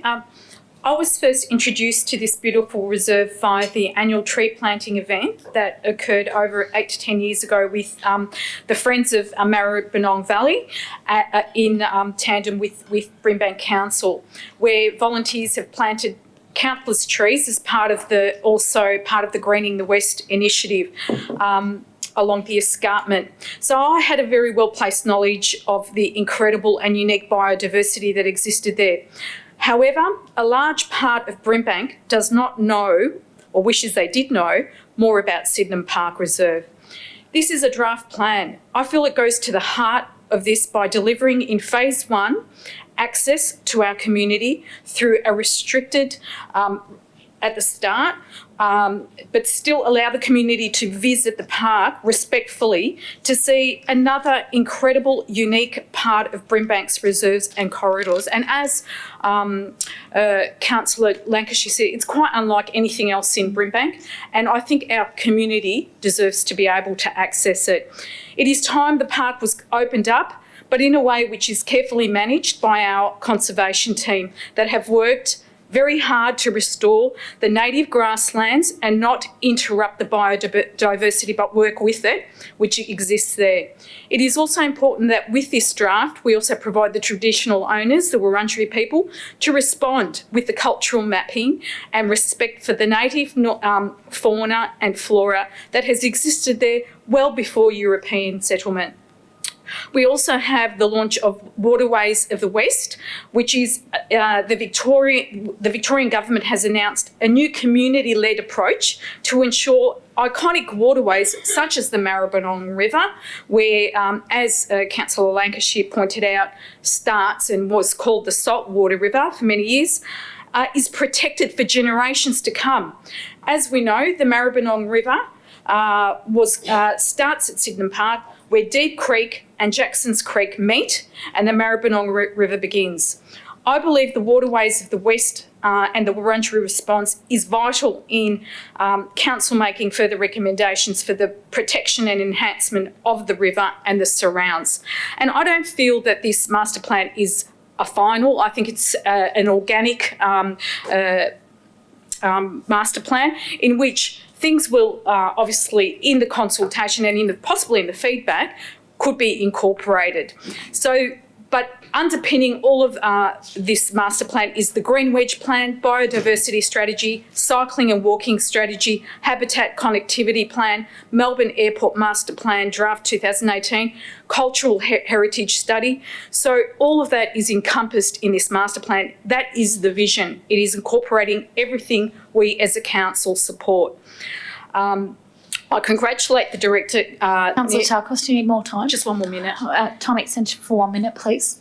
I would like to congratulate the Director, Neil Whiteside, and his team for the exhaustive research and also providing a framework for our community to now consider how they would like Sydenham Park to go forward. The first and most important step, in my view, is access. Sydenham Park belongs, after all, to our community, and many have not even visited this amazing park. So the draft master plan is the first step. We will make this a reality to learn about the heritage, the unique biodiversity and the importance of conservation and protection of this magnificent reserve. Thank you. Thank you, Councillor Tarkos. Councillors, any further discussion on this item? Councillor Hedditch. Thank you, Madam Mayor. I stand to speak against putting this document out to community consultation at this time for a couple of what I think are really good reasons. I see Sydenham Park in the way that others see it. I also see it as a magnificent conservation site and a key part of the Maribyrnong River Valley. It is part of a whole. It isn't something that you can look at and determine as a site on its own. It is part of a whole. What I want to do also is foreshadow that should this motion be unsuccessful, I'll move a motion to defer consultation until after Waterways of the West consultation findings are known and then incorporated in this particular document. Because for me, it seems really important that the community, when it's consulted on this document, is clear about what Waterways of the West is offering this valley, which Sydenham Park is part of. The overarching River Valley directions come first, in my opinion, not Sydenham Park master plan considerations. So that is why I'm speaking against it. Other councillors have said this has been a 2-year project run by a committee of half the council, but this is a council decision and it's one that we shouldn't bulldoze through. This particular piece of work's been going on for 2 years. We've had it for 2 weeks as councillors prior to tonight's meeting. It's sensitive, complex and has big implications for the future of the River Valley in this area. And it's too rushed for no good apparent reason, in my opinion. The draft master plan document has been produced but has been overtaken by the launch of the Waterways of the West discussion paper, in my opinion. Sydenham Park is but one element of the River Valley being consulted on, and there are 7 key directions in here that are valley-wide. I'm attending the Waterways of the West forum next week in Werribee, and I'll be interested to hear more about that and how that impacts on Sydenham Park. This document has not been developed with Wurundjeri sign-off. this document has a really strong involvement of Aboriginal groups, including Wurundjeri, and has really strong themes and references throughout it. This particular document, the Sydenham Park document, outlines as a draft master plan Brimbank's preferred option. I remind people that Sydenham Park has been owned and managed by the Wurundjeri for tens of thousands of years. This document is Brimbank's preferred option. That's effectively a Big Mac with a lot option. By that I mean it has a big conservation zone, a big sporting complex within it, a significant commercial development area, and a golf course and driving range. For me... Thank you, Councillor Hedditch. 1 minute extension, please. 1 minute extension. There's no comparative analysis of the objectives, of the Big Mac's objectives, benefits and ranking in comparison to other options that I see as a base case status quo option, leave it as it is, a conservation of country option where it goes back to nature, a big sports option where you have big sporting complexes sitting beside the conservation zone, and a commercialisation option. There's no mention of Waterways of the West in the document or its terms of reference, despite Council being a member for nearly a year. With Waterways of the West now out and being consulted on, there is an unclear alignment between the two documents, Waterways of the West and the Sydenham Park Draft Master Plan. For me, that lack of consideration of options can also confuse community when they look at these two things together.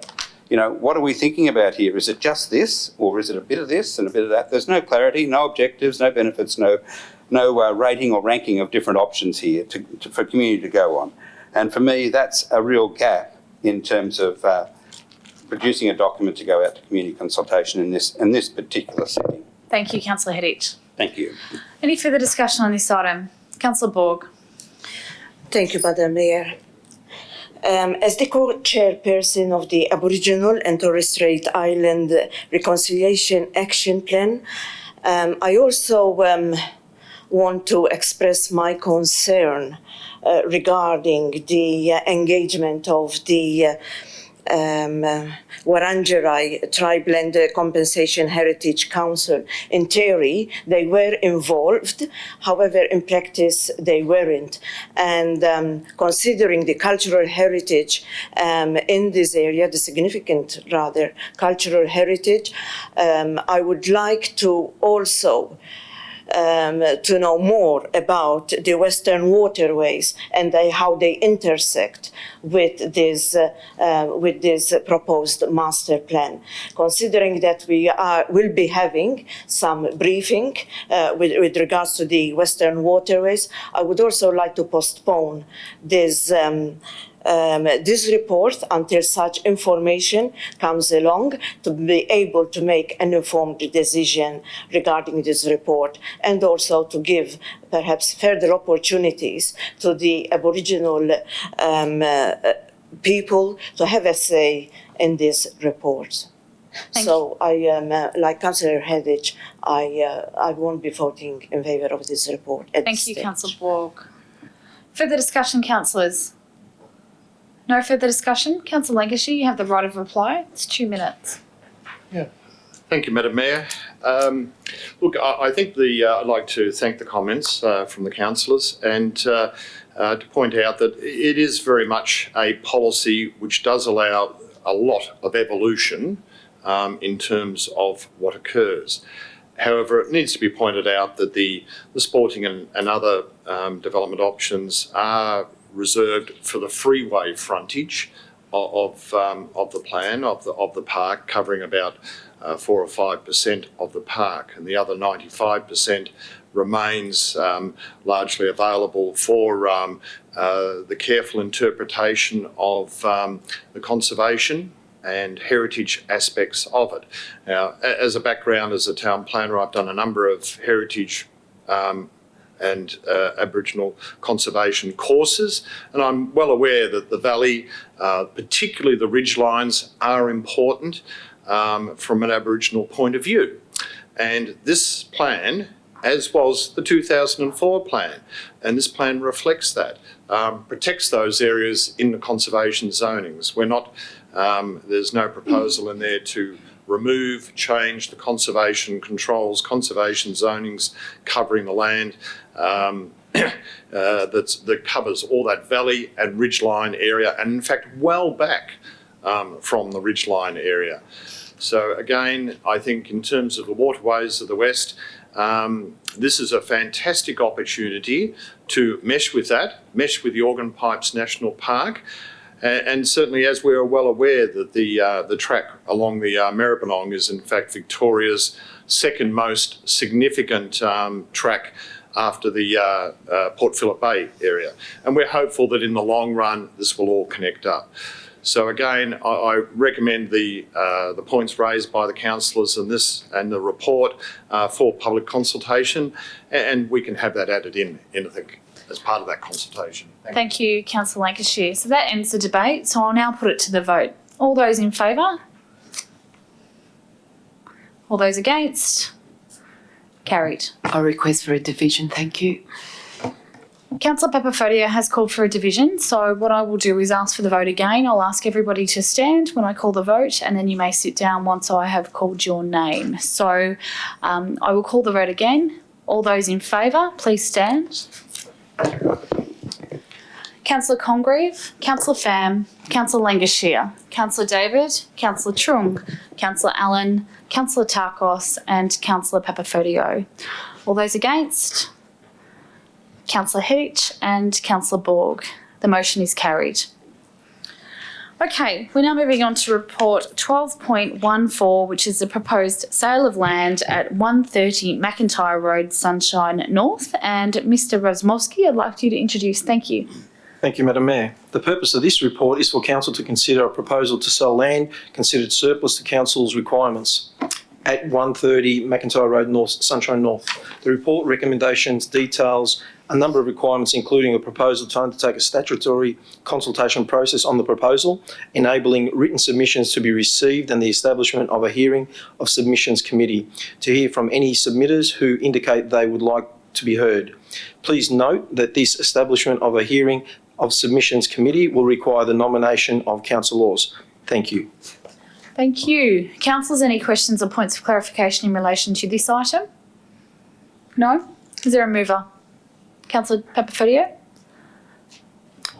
As per the papers, thank you, Madam Mayor. But if you refer to 12.14B number 4, that we appoint Councillor David as the chair, Councillor Trung and myself as members on that hearing committee. Thank you. Councillor Papafodio, sorry, I think there might have been a late change. Councillor Trung is on leave and she was going to be substituted by Councillor Lancashire, I believe. So I'll read that again. Appoints Councillor David as the chair, Councillor Lancashire and myself as members on the hearing committee. Thank you. Thank you, Councillor Papafodio. Is there a seconder for this item?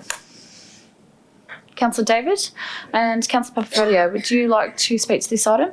No, thank you. Thank you. Councillor David, any words? No? Any further discussion on this item? Councillor Hedich. Thank you, Madam Mayor. I stand to speak against this one. I've spoken against this one for all the way it's been working its way through council, and I'll do it again. I guess, like all of our councillors, I'm really proud of our parks and our playgrounds. But there are a number of areas where we have issues. North Sunshine's an area where we have an open space deficit, and there's no clear program at all to address that deficit, in my opinion. There's been very little investment in areas with open space deficits, while other areas with significant open space surpluses have attracted much funding. For me, this is a premature sale. I say that acknowledging the councillor's report, the council officer's report, I'm sorry. I say that acknowledging that today there appear to be no useful uses for it, although many in the community would say keeping it as a green space has a benefit. But I also know that in future, communities need buffer spaces. They need spaces where they can introduce new, different activities to a piece of land that may not have been thought of today. Communities all around Australia retain surplus land for that purpose. Councils are one of them. And we need to think about retaining buffers, retaining land, particularly in areas where there are open space deficits, and no clear programs to address those deficits through additional land purchases or upgrading of other parks or various other things. We have no clear strategy in North Sunshine. So for me, I stand to talk against the sale of this particular piece of land. Thank you. Thank you, Councillor Heddich. Councillors, any further discussion on this item? Councillor Thank you, Madam Mayor. Look, I think we all agree what Councillor Heddich said. I've got no doubt that North Sunshine, it is short of any open space. But talking about this particular piece of land, we can't turn that into any park at all. And the reason why is the position, Madam Mayor. It's a very dangerous position for that type of park. Put a kid or allow a kid. We just had a kid run over by a car the other day, just outside a child might serve there, or something that such. So it's so close to Berkshire Road, and the turn is so sharp. It is very hard to have something of a playground or anything at that type of proposition to put before us. So I think is to this time, and I know what he said, what Councillor Heddich said, is really sorry that we haven't got any more space to put forward to the people of North Sunshine. It is true, there's no open spaces there at all. And that's a sorry thing to say, but this land, I'm all for it to be sold.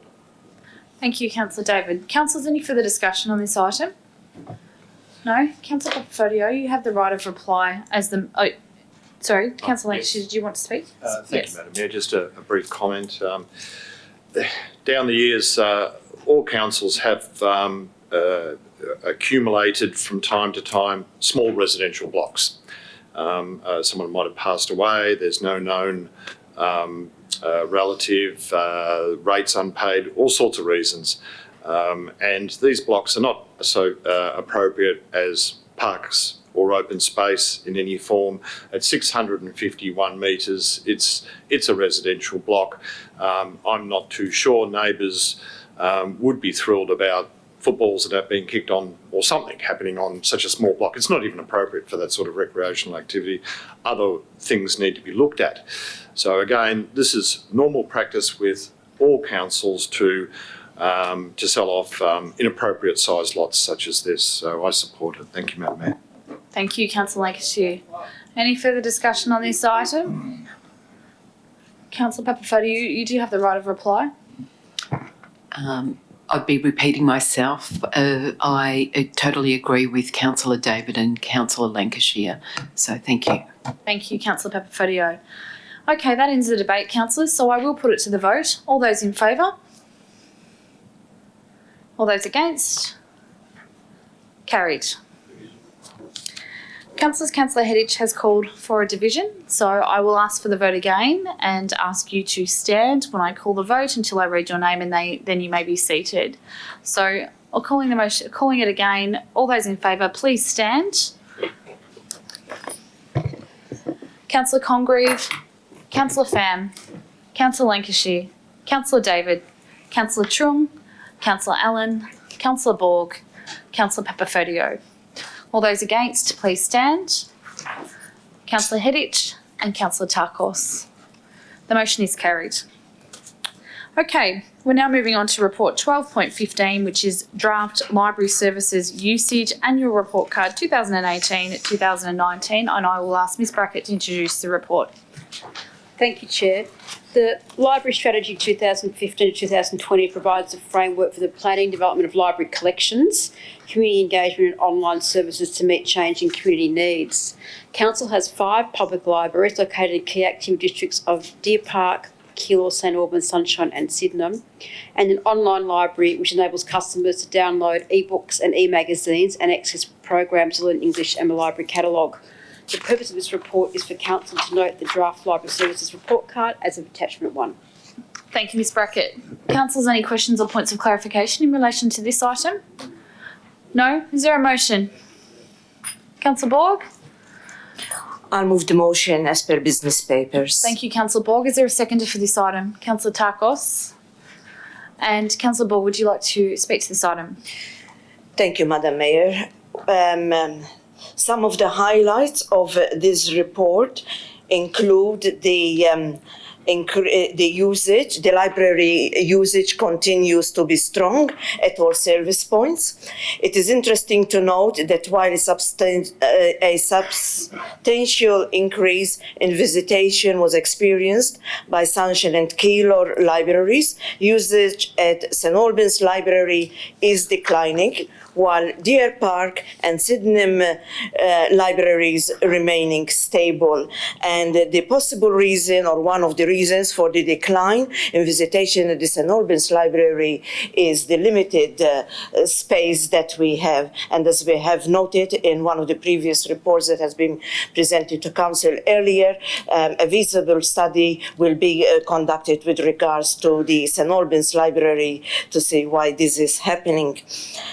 Community members increased readership of electronic books and electronic magazines, while still having a strong demand for physical collections.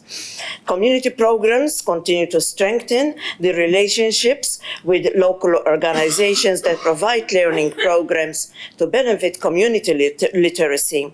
This has seen an increase in the number of science, technology, engineering, and maths programs provided. I would like to commend this report to Council.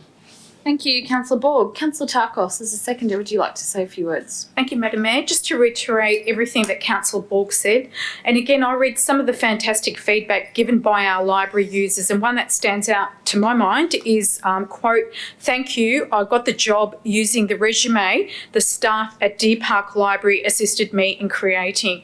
This is phenomenal, and it's just one of the quotes of many, and the ways in which our libraries assist people. Also, filling the gap for many of the students who need internet these days for study. Whenever I arrive at Sunshine, my eyes are full of joy when I see that our library is starting to get full after school, with kids coming in their homework groups or working on the loan by themselves, accessing the internet and the free Wi-Fi, so they can complete their work in a positive environment. It's always full every time I come here, and also across all age groups. This in itself is providing a positive interface for students to come and interact outside school and family to build confidence and resilience, as well as discipline in study. The storytelling programs are also highly successful, as well as the school holiday programs. I note the patronage is increasing in Sunshine and Keilor, as was said by Councillor Borg, and we still need to look at potential future upgrades for Deer Park and St Albans, and due largely, I think, to the infrastructure constraints that exist there, not meeting the needs. I strongly commend that the library report card and the director be congratulated and all involved. Thank you. Thank you, Councillor Tarkos. Councillors, any further discussion on this one? Councillor Hedditch? Thank you, Madam Mayor. Support all that's been said before me. I just wanted to flag that earlier in the night we had a long conversation about Derrimut secondary provision and the needs of the Derrimut Deer Park area. And I guess in looking at this report and thinking about how important libraries are to our communities, particularly as you look forward and see a diminishing level of access to secondary school provision in the local area, how important libraries in that area will become as youth and various other people attending education need resources to support them locally when they can't get school locally.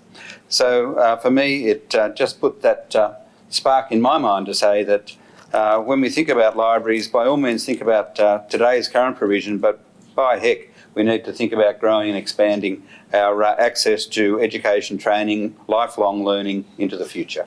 Thank you.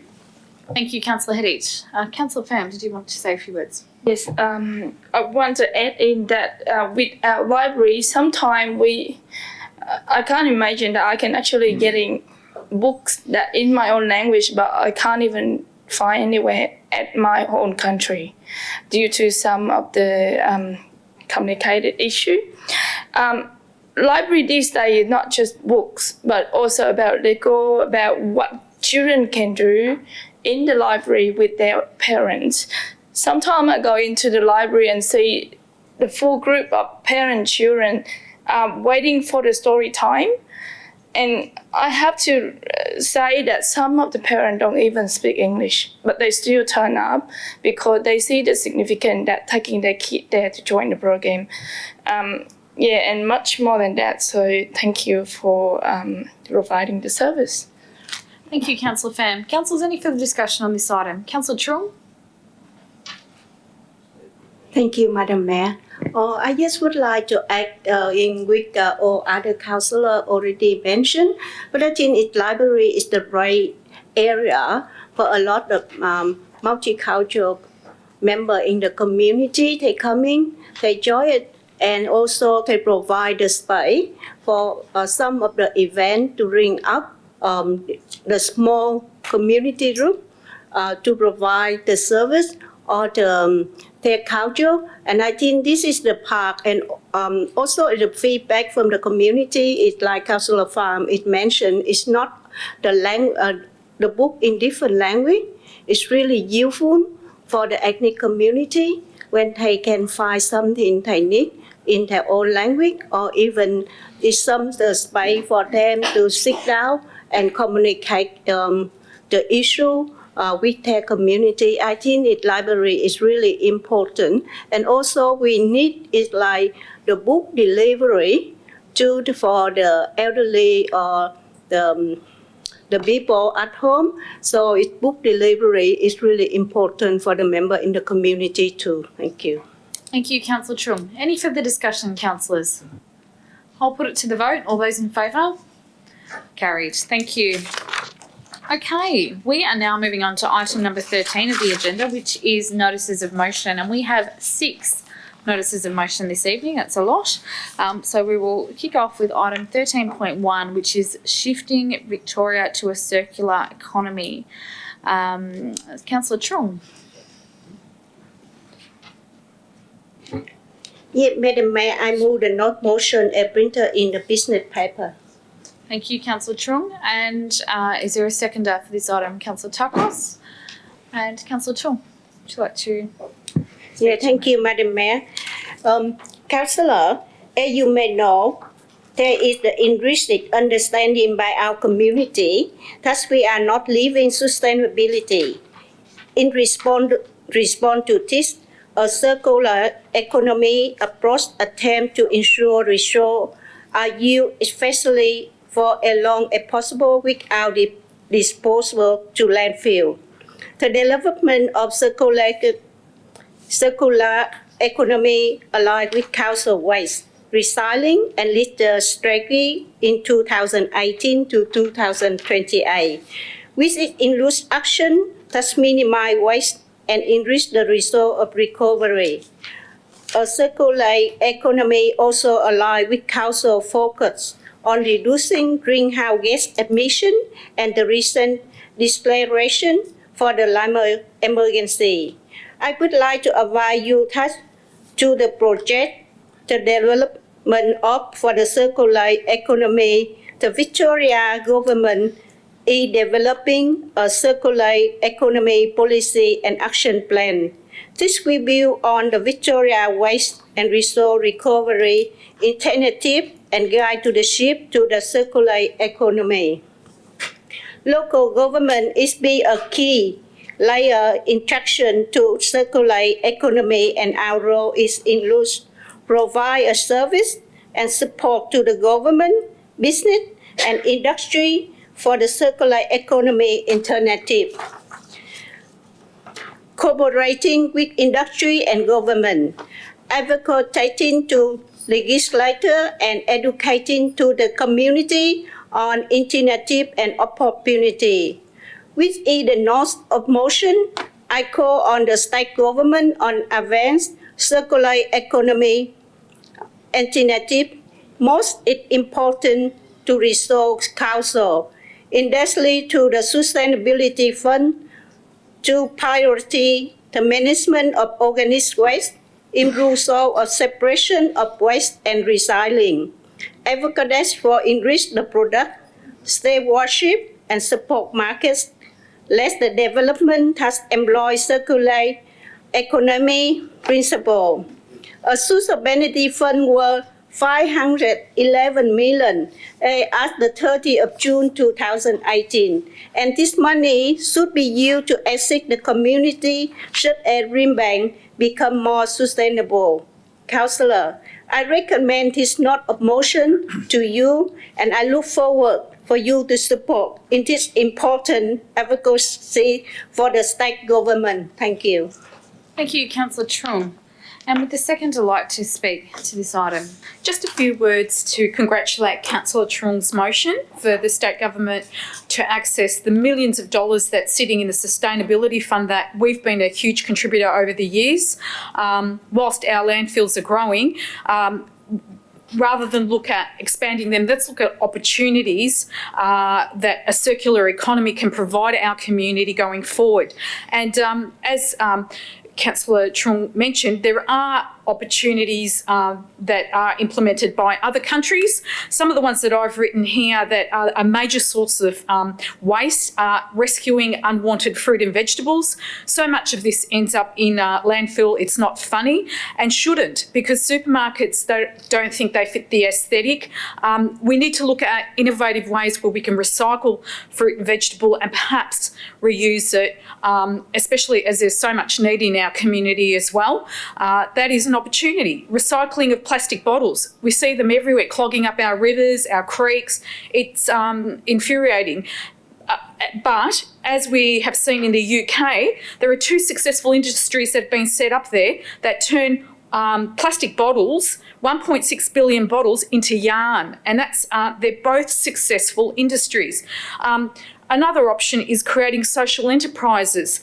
There are lots of people at the moment that are seeking work that can't find work. Let's incorporate this as an entry-level social enterprises that help repair items and recycle unwanted items. That can also become an industry. Promoting water reuse. So much water gets that floats down the drain, but education programs and rainwater harvesting is the way to go. We can reuse a lot of that water so it can go back into our gardens and watering our newly planted trees.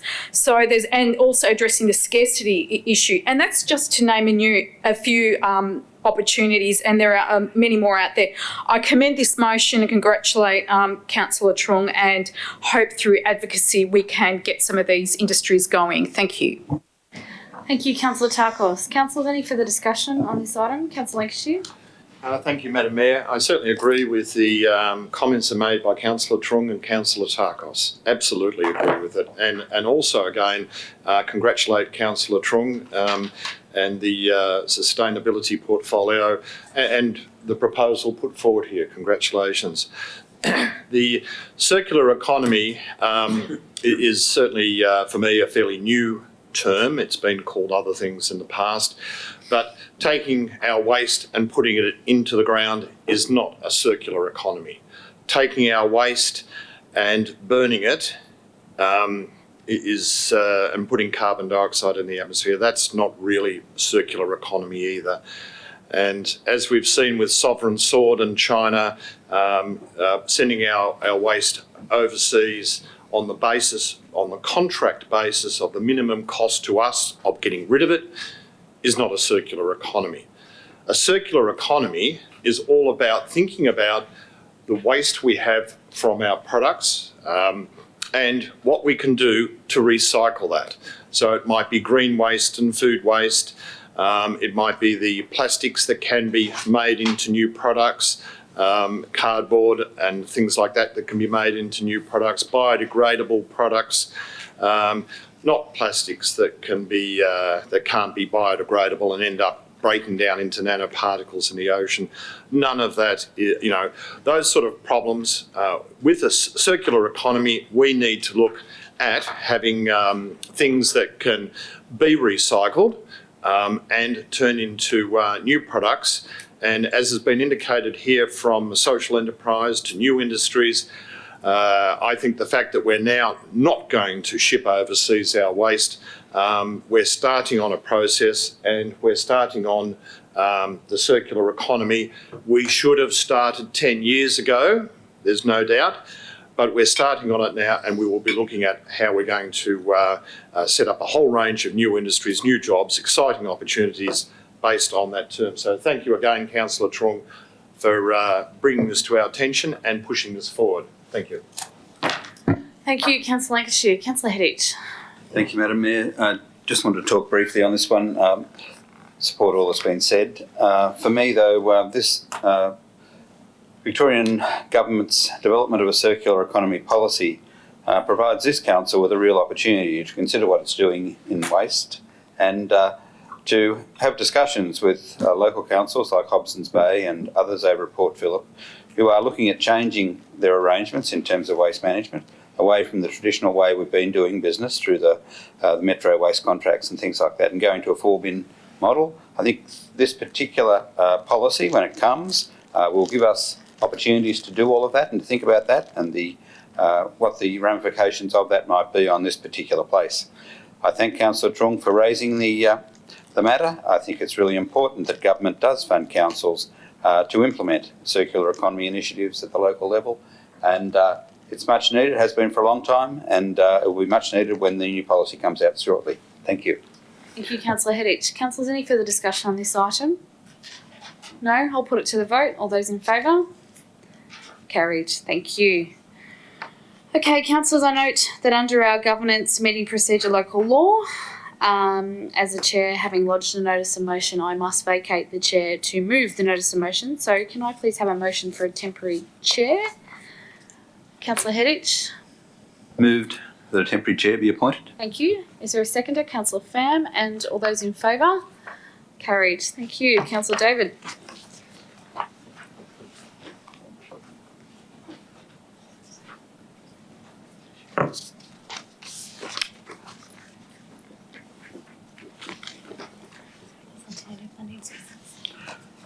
Yes, we got before us an alternative funding sources. That's Councillor Kong's motion.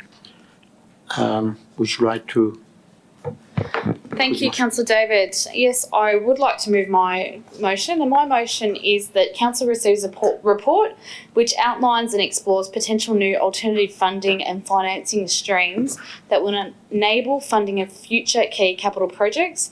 The report should provide a framework that explores the necessary governance arrangements to protect council and community interests, details the risks and benefits associated with such arrangements, details the type of alternative funding initiatives that may be suitable for council to consider implementing, and the details surrounding these arrangements, outlines the cost council would need to allow to establish the necessary framework and other necessary measures to enable any new alternative funding initiative. Thank you, Madam Mayor. Can I have a second, please? Councillor Takos. Yeah. Would you like to speak, Madam Mayor? Thank you, Councillor David. So, councillors, the reason that I've put forward this notice of motion is in direct response to the financial situation that we find ourselves in, which is very, very positive, I have to say. But we do have a significant capital works program ahead of us. And since the introduction of rate capping and the restriction on council's ability to raise additional funds through rates, council needs to look at all opportunities ahead of us to reduce the funding gap. So we know that right now 76% of our revenue is derived from rates, and that's fine under a normal arrangement or in the past when we didn't have rate capping. Now that we have rate capping, that is a significant risk and a significant issue. Since the introduction of rate capping, council has already lost a forecast of $20 million in funding. That is enough to fund 1/3 of St Albans Health and Wellbeing Hub. The fact of the matter is that in the past, when councils needed to fund capital infrastructure programs, they simply increased the rates. That option is not available to us anymore. And for me, I don't think it should be. I actually agree with rate capping. We can't just keep putting people's rates up. But council does have many millions of dollars in infrastructure needs, and at the current rate of incoming revenue, some of these needs will not be met for years or even decades. So we have a number of projects that are already in the pipeline. We have St Albans Leisure Centre, 60 million plus. We've talked tonight about the Deer Park Library and the St Albans Library. They're likely to be $10 million plus projects each. That's $20 million bucks. We know that we have Sunshine Leisure Centre on the cards, $35 million. That's just a few of the projects. We talked about the Sydenham Park Master Plan. That's also likely to be a $10 million plus project. If we don't look at alternative funding streams and look at different initiatives to raise revenue, our community will continue to suffer with ageing infrastructure due to the lack of funding available through current revenue streams.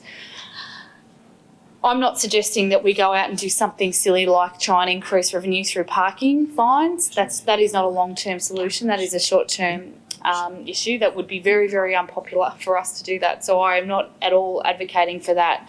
But I know that there are other arrangements available to us, such as PPP arrangements that the state government used to fund many, many projects. So, for example, the Southern Cross train station in Melbourne was built under a PPP arrangement. That's where a private company comes in and funds a project, and they might lease it back to the government over a period of time. There's a number of different options. The new Footscray Hospital, $1.5 billion hospital, is going to be a PPP arrangement.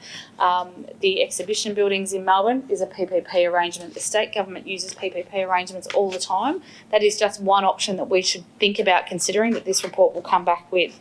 I've talked a bit about the study tour that we did in New South Wales recently, and I know that a number of councils in New South Wales who have been under rate caps for many, many years have gone down the road of alternative funding. Liverpool Council has just announced a $400 million PPP arrangement, and Parramatta Council are also looking at introducing a massive project under a PPP arrangement aimed to be around $1 billion, if you could believe. It's going to be absolutely enormous.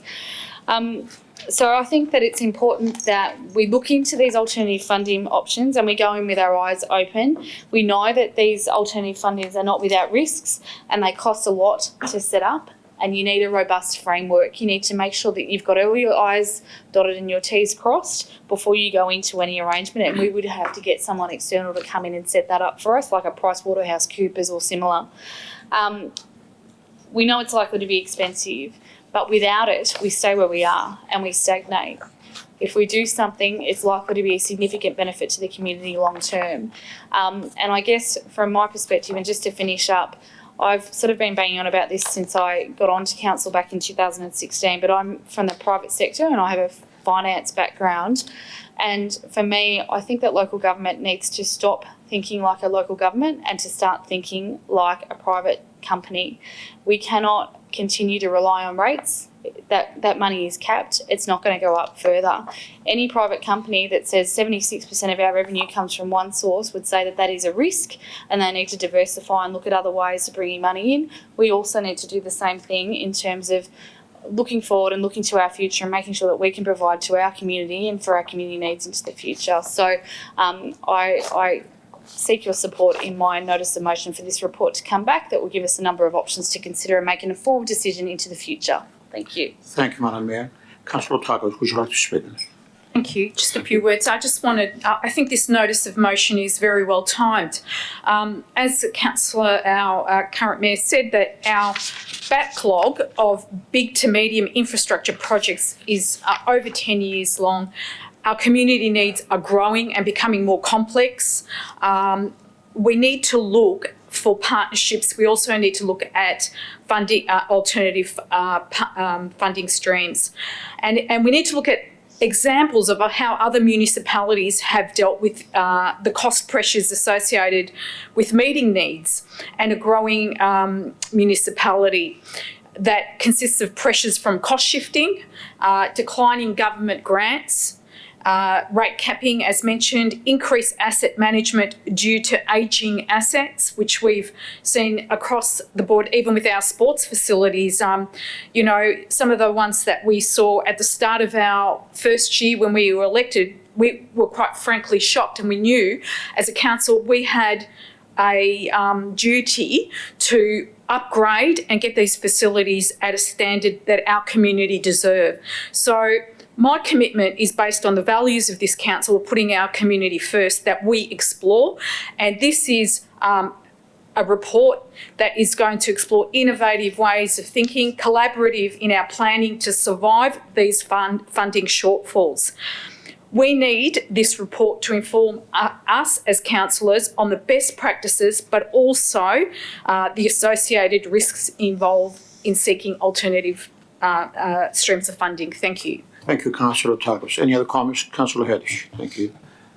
Thank you, Deputy Mayor. I stand to support this particular motion put forward by Councillor Congreve and the way she spoke about it, and also how Councillor Takos has spoken about it in the context of it being in a community first council context.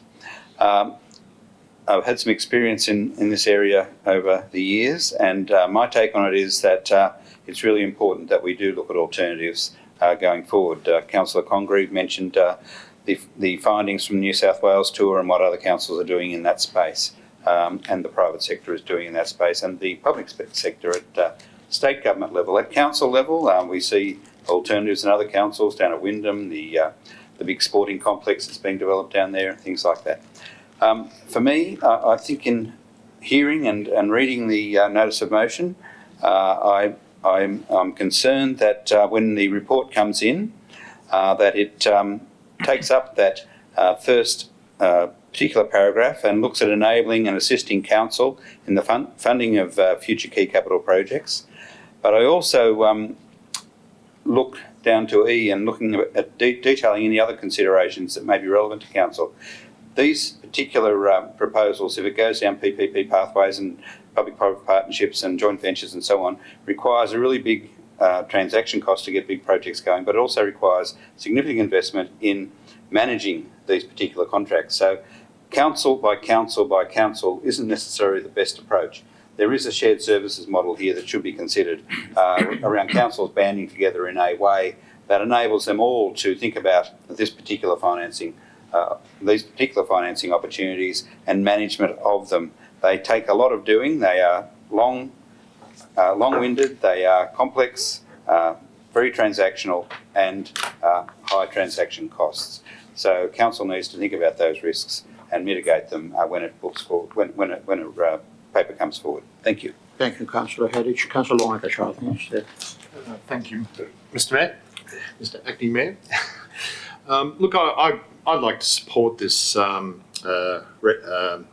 recommendation and support the comments that have been made about it. As clearly said, we've got rate capping, a very, I suppose, popular decision forced on us by the state government. However, the implications of it, if we can't build our facilities we need, will be a very unpopular decision.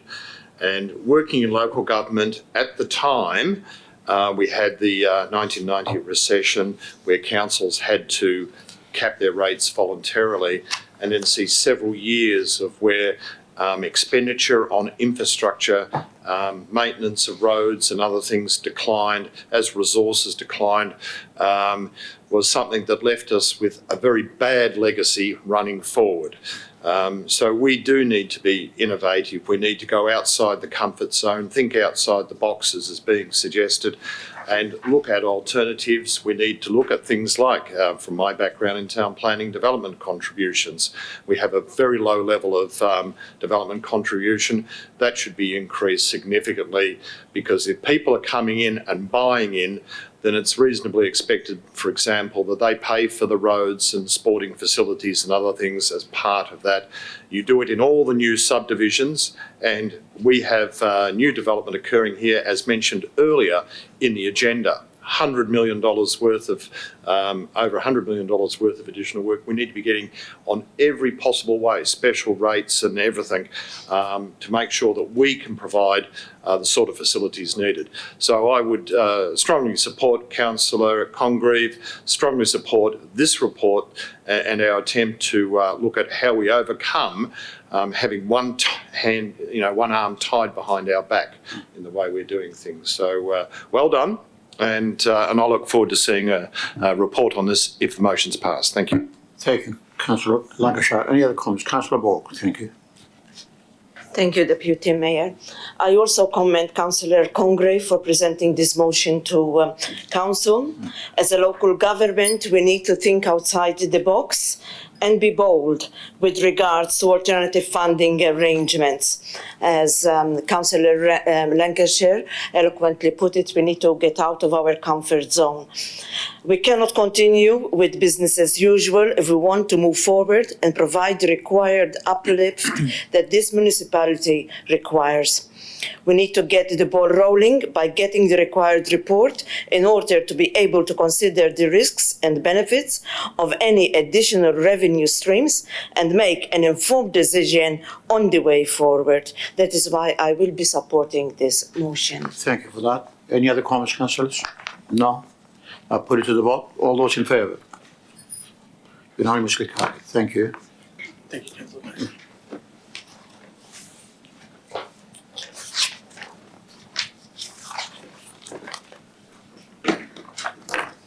Okay, thank you, councillors.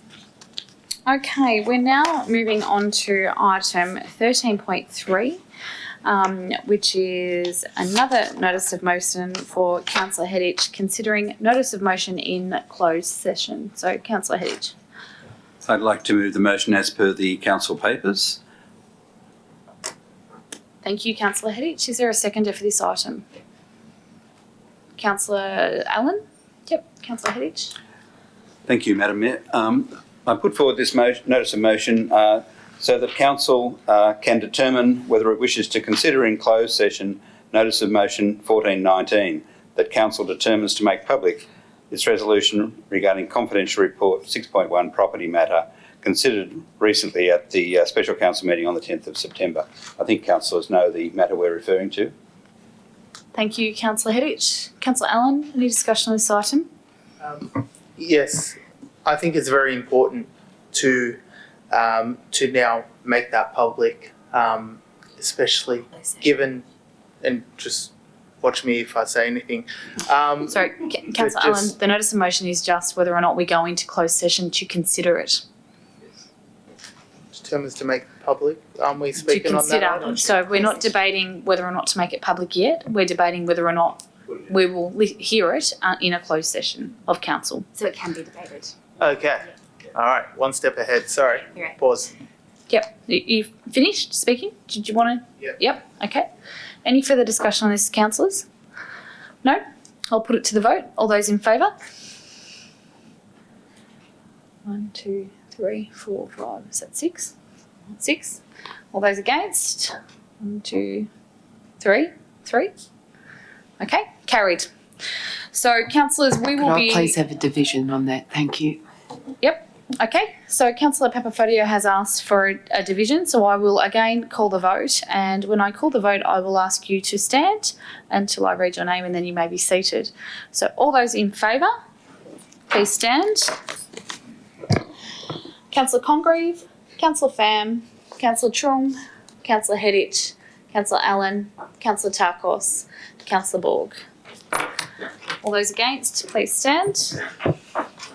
Councillor Lancashire, Councillor David and Councillor Papafodio. The motion is carried. So, councillors, we will be asking members of the public to leave the chamber while we consider report 16.1. The subject matter of item 13.4 is also confidential. So I seek to alter the order of business to allow us to consider the notice of motion 13.4 after the confidential report 16.1. So we're going to move it into confidential business so that we don't have to ask members of the public to leave the chamber twice. So could I please have a mover of a motion, a procedural motion to change the order of business? Councillor Hedditch moving. Moved, as stated. Thank you. Seconded. Councillor Allen. All those in favour, councillors? Carried. Thank you. Okay, so we're now going to move on to item 13.5, which is open space deficit in Sunshine North area. And Councillor Hedditch, this is your notice of motion. Thank you, Madam Mayor. I move the motion as per the business papers that council receives an updated report prior to the 2021 budget process on the current areas of Brimbank experiencing open space deficit, the actions taken in the last 3 years to overcome the open space and parkland deficits in the North Sunshine area in particular, and other identified areas of Brimbank where open space deficits exist, the actions and projects proposed now and into the future over the coming 5 years to reduce open space deficits in rapidly growing North Sunshine and other areas of Brimbank where open space deficits exist. There's a typo there. Council policy and budget provision, D, council policy and budget provision for either procuring additional privately owned land or working in partnership with others to fill open space deficits across Brimbank. Potential new future sources of funding to procure needed land, including but not limited to developer contributions and private philanthropic sector contributions, and any other matters, any other matters deemed necessary to provide councillors with a clear report. Thank you. Thank you, Councillor Heddich. Is there a seconder for this item? Councillor Tarkos seconding, and Councillor Heddich, would you like to speak to this item? Thank you, Madam Mayor. There has been a lot of, discussion around different parts of Sunshine in particular, and other parts of Brimbank as well, where open space deficits exist. We have a fabulous Creating Better Parks policy and plan, and we have a set of parks in Brimbank that people are exceptionally proud of, councillors being one group of stakeholders who are exceptionally proud of our parks. This particular report is identifying that we do, however, in that Creating Better Parks policy, have open space deficits in certain areas. Councillors have given feedback to me on this particular one, asking that we not just focus on North Sunshine, but we focus on the whole of Brimbank where open space deficits exist, and areas like West Sunshine and Ardea have been mentioned, but there will be others as well. Councillors have also asked that we look at potential new funding sources that we could identify to help deal with this particular issue. We have the Creating Better Parks program, but I'm not sure if it's geared to land purchases or not.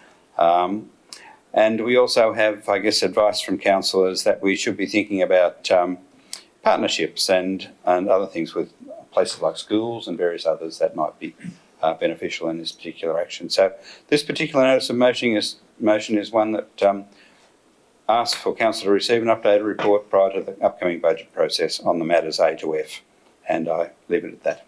Thank you, Councillor Heddich. Councillor Tarkos is the seconder. Would you like to speak to this item? I'd just like to endorse what Councillor Heddich says, and I thank him for taking on board in the first part of that revised notice of motion that we look at not only North Sunshine, but we look at other places in Brimbank that are experiencing deficits in space.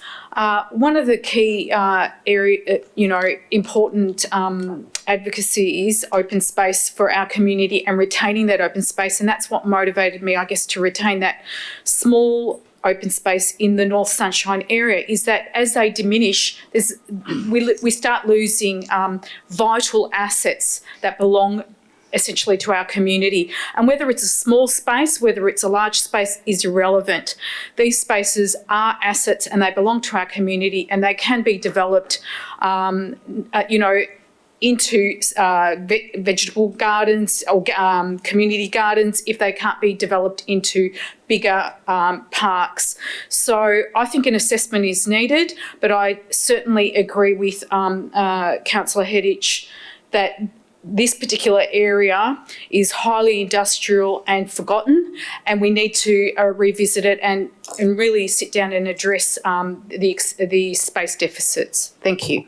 Thank you, Councillor Tarkos. Councillors, any further discussion on this item? Councillor Lancashire. Thank you, Madam Mayor. As a councillor, I probably would have liked to have seen this topic discussed by council and to work through some of the issues rather than just be popped up as a notice of motion. It should have been really started as a briefing session of councillors. We should have followed a proper process and having those discussions where we can consider all the factors. And I just raise some points of concern that When we got on council, as been mentioned earlier, we found toilet blocks in parks and parks undeveloped and things that have been left for 8 years undeveloped. We put an enormous amount of work as councillors and been very successful in turning that around to start to fix up our parks and build sporting facilities, grounds and things like that. And we know that that's the priority thing, to get facilities there for our kids to fight childhood obesity, to get parks built that can people can walk through and play in, and particularly the sporting grounds that are desperately needed, where we have sports teams who are leaving this municipality to get a ground. They're the sort of concerns we have. They're the sort of things that we need to invest in over the next 3 years, to divert millions of dollars away from those programs just to buy up land in what has been referred to as like a land bank situation, is a real worry that we don't stick to our plans, stick to our policies, and get things done for our children that they can use and play sport and participate in.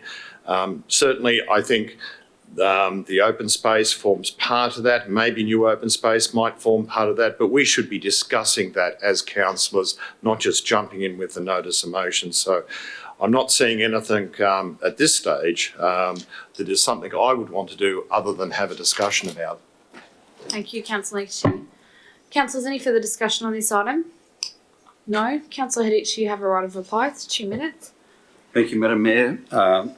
I acknowledge again the contributions from councillors in this notice of motion. I make a few points in response to Councillor Lancashire's comments. First of all, that this isn't jumping in with a nom, as I see it. We have a Creating Better Parks policy. That Better Parks policy has already identified open space deficits. It's part of our policy framework. We've had briefings all the way through the last 3 years on creating better parks, and we've seen scorecards come up year after year. What we haven't done, though, is have a conversation about filling open space deficits. We've had lots of investment in lots of areas, lots of big leafy areas where there's open space galore, but in many places there isn't enough open space, and we need to have a conversation about filling the gaps in those areas that are underprovided. So this particular notice of motion calls for a report to do that.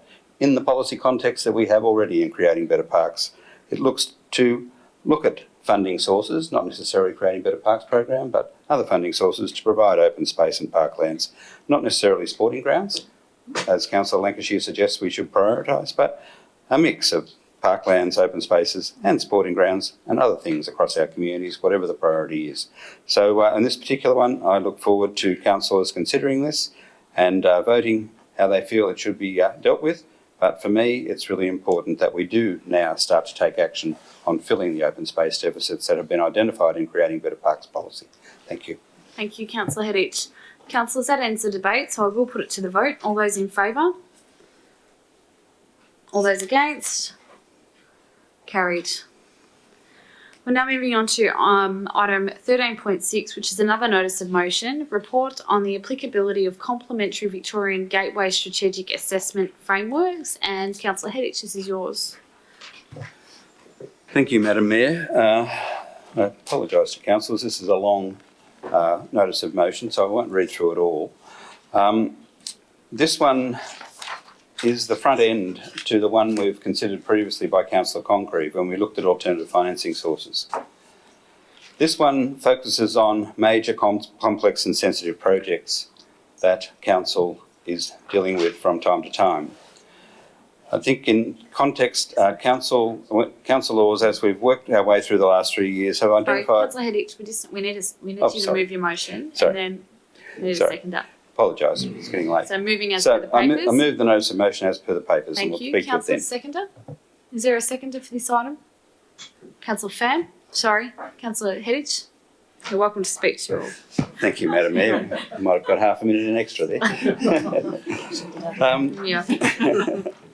Can I go back and say that this particular report is sought not in a negative context, but in a really positive context, trying to make an observation and come up with a proposed option to strengthen our already strong capital works allocation framework and our already strong project management framework to strengthen it at the front end for those major, complex and sensitive projects.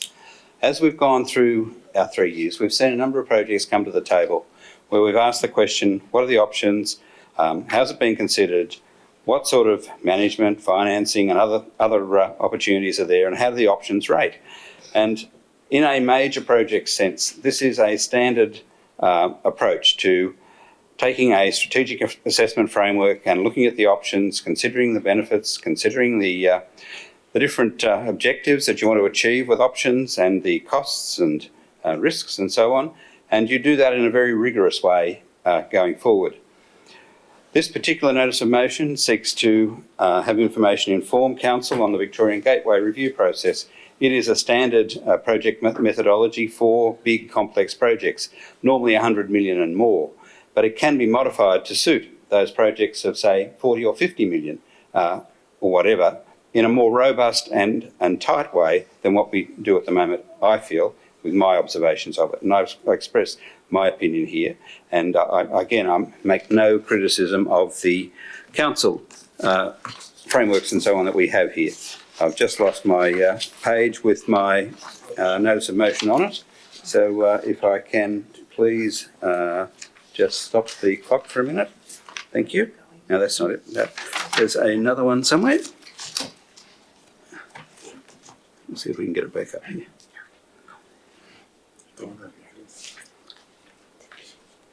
Excuse me.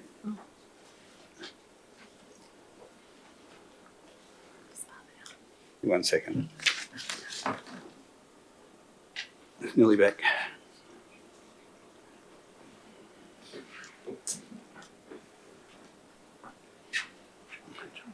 Thank you. Thank you, Kelvin. This particular one, as I said, aims to inform Council of the Gateway review process and its potential applicability in a suitably modified form to Council's major complex and sensitive projects. Identifies current opportunities and risks with our current one, particularly as it applies to major projects, major and complex projects. That the report outlines methods and processes associated with Gateway review at that Gate 1, outlines a complementary and supportive nature of a more rigorous front-end concept development and strategic ops and consideration, defines the types of major complex and sensitive projects that could benefit from a strengthened Gateway review. Are they just standard building projects? Are they economic development projects? Are they social procurement projects? Are they environmental projects? All of those can be put through this sort of mechanism to determine strategically the options, the benefits and so on from them, the risks, and then come up with preferred options so that they can slot into and we consider the financial alternatives, the management alternatives and so on, can slot into a process like the Mayor has just put forward for alternative financing, PPPs and so on. F is documenting a proposed methodology for suitably defined council projects as defined to follow, outlining the benefits, costs and risks and opportunities of conducting a regular annual program of strategic assessment work. My observation is that when we came in as councillors, we had a very small number of projects that were capable of being taken forward. We had to wait for the development of a whole range of bigger ticket projects, and the way it's come through to us has created its own sets of issues. So I think we need to consider the benefits and risks of that. We need to be able to also get a report that demonstrates how a pipeline of rigorously assessed major projects, concepts and options can provide a more powerful platform for launching successful advocacy and funding submissions. If they're well developed, well rounded and capable of being understood, the options being understood and being seen to have been tested and communicated with stakeholders on, it provides a much better opportunity. Also, I think it's a report that outlines a plan for implementing any changes that the council budget process might consider should a change like this be recommended, and also identifying any other matters that council might consider Councillor beneficial. Do you need one more minute? About 30 seconds, yeah. One more minute, please. Thank you. So, in identifying any other matters council might consider beneficial in J to informing council on how to strengthen its existing frameworks for successfully managing and procuring major complex and sensitive projects. None of this is to say that council isn't successful in doing that. This is to say that we should be thinking about, as we are with financing, alternative financing mechanisms, we should be thinking about alternative ways of strengthening the processes and approaches that we have to major, complex and sensitive project development in this council. And for me, I think that the Gateway Initiative, if it's suitably modified, can do a lot to strengthen the front end of council's planning and development of concepts and options so that they're properly assessed and properly considered and pushed into then business case developments, feasibility studies and so on going forward. At the moment, I think there's a gap and it shows from time to time and that we need to be doing some work on it. So I commend a consideration of a change to add value to existing processes and systems inside council. Thank you. Thank you, Councillor Hedditch. The second to like to speak, Councillor Fair? No? Any further discussion on this item, councillors? Councillor Papafodio? Thank you, Madam Mayor. Fellow councillors, this is a very lengthy notice of motion, asking for a lot of information and a lot of work for our council staff to do before our planning day for our budget for 2021. I believe a councillor request should have been applied for first, for councillors to be briefed on and for us to have this discussion. Please consider this. This was not the place to put a notice of motion with so much details requesting for council staff to do just before planning day. It should have been an opportunity for us to discuss and be briefed on first. Thank you. Thank you, Councillor Papafodio. Councillor Lancashire? Thank you, Madam Mayor. Look, I reinforce those particular comments that, again, there's a lot of wording there that is frankly confusing, having worked in a company that did and does public-private partnership work and that sort of thing. And I certainly support the motion put forward by Councillor Congreve earlier in that area. This is complicated wording that doesn't seem to be very clear in what it's getting at.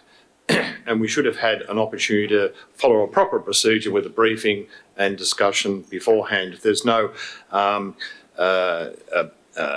background onto this that makes it at all clear where we're going, but it does look like a massive array of work to be done with unclear objectives. So I just don't think it's the right process and I don't think it's the right approach. However, should there be a briefing on it, that would be fine. Thank you, Madam Mayor. Thank you, Councillor Hedditch. Councillor Tarkos?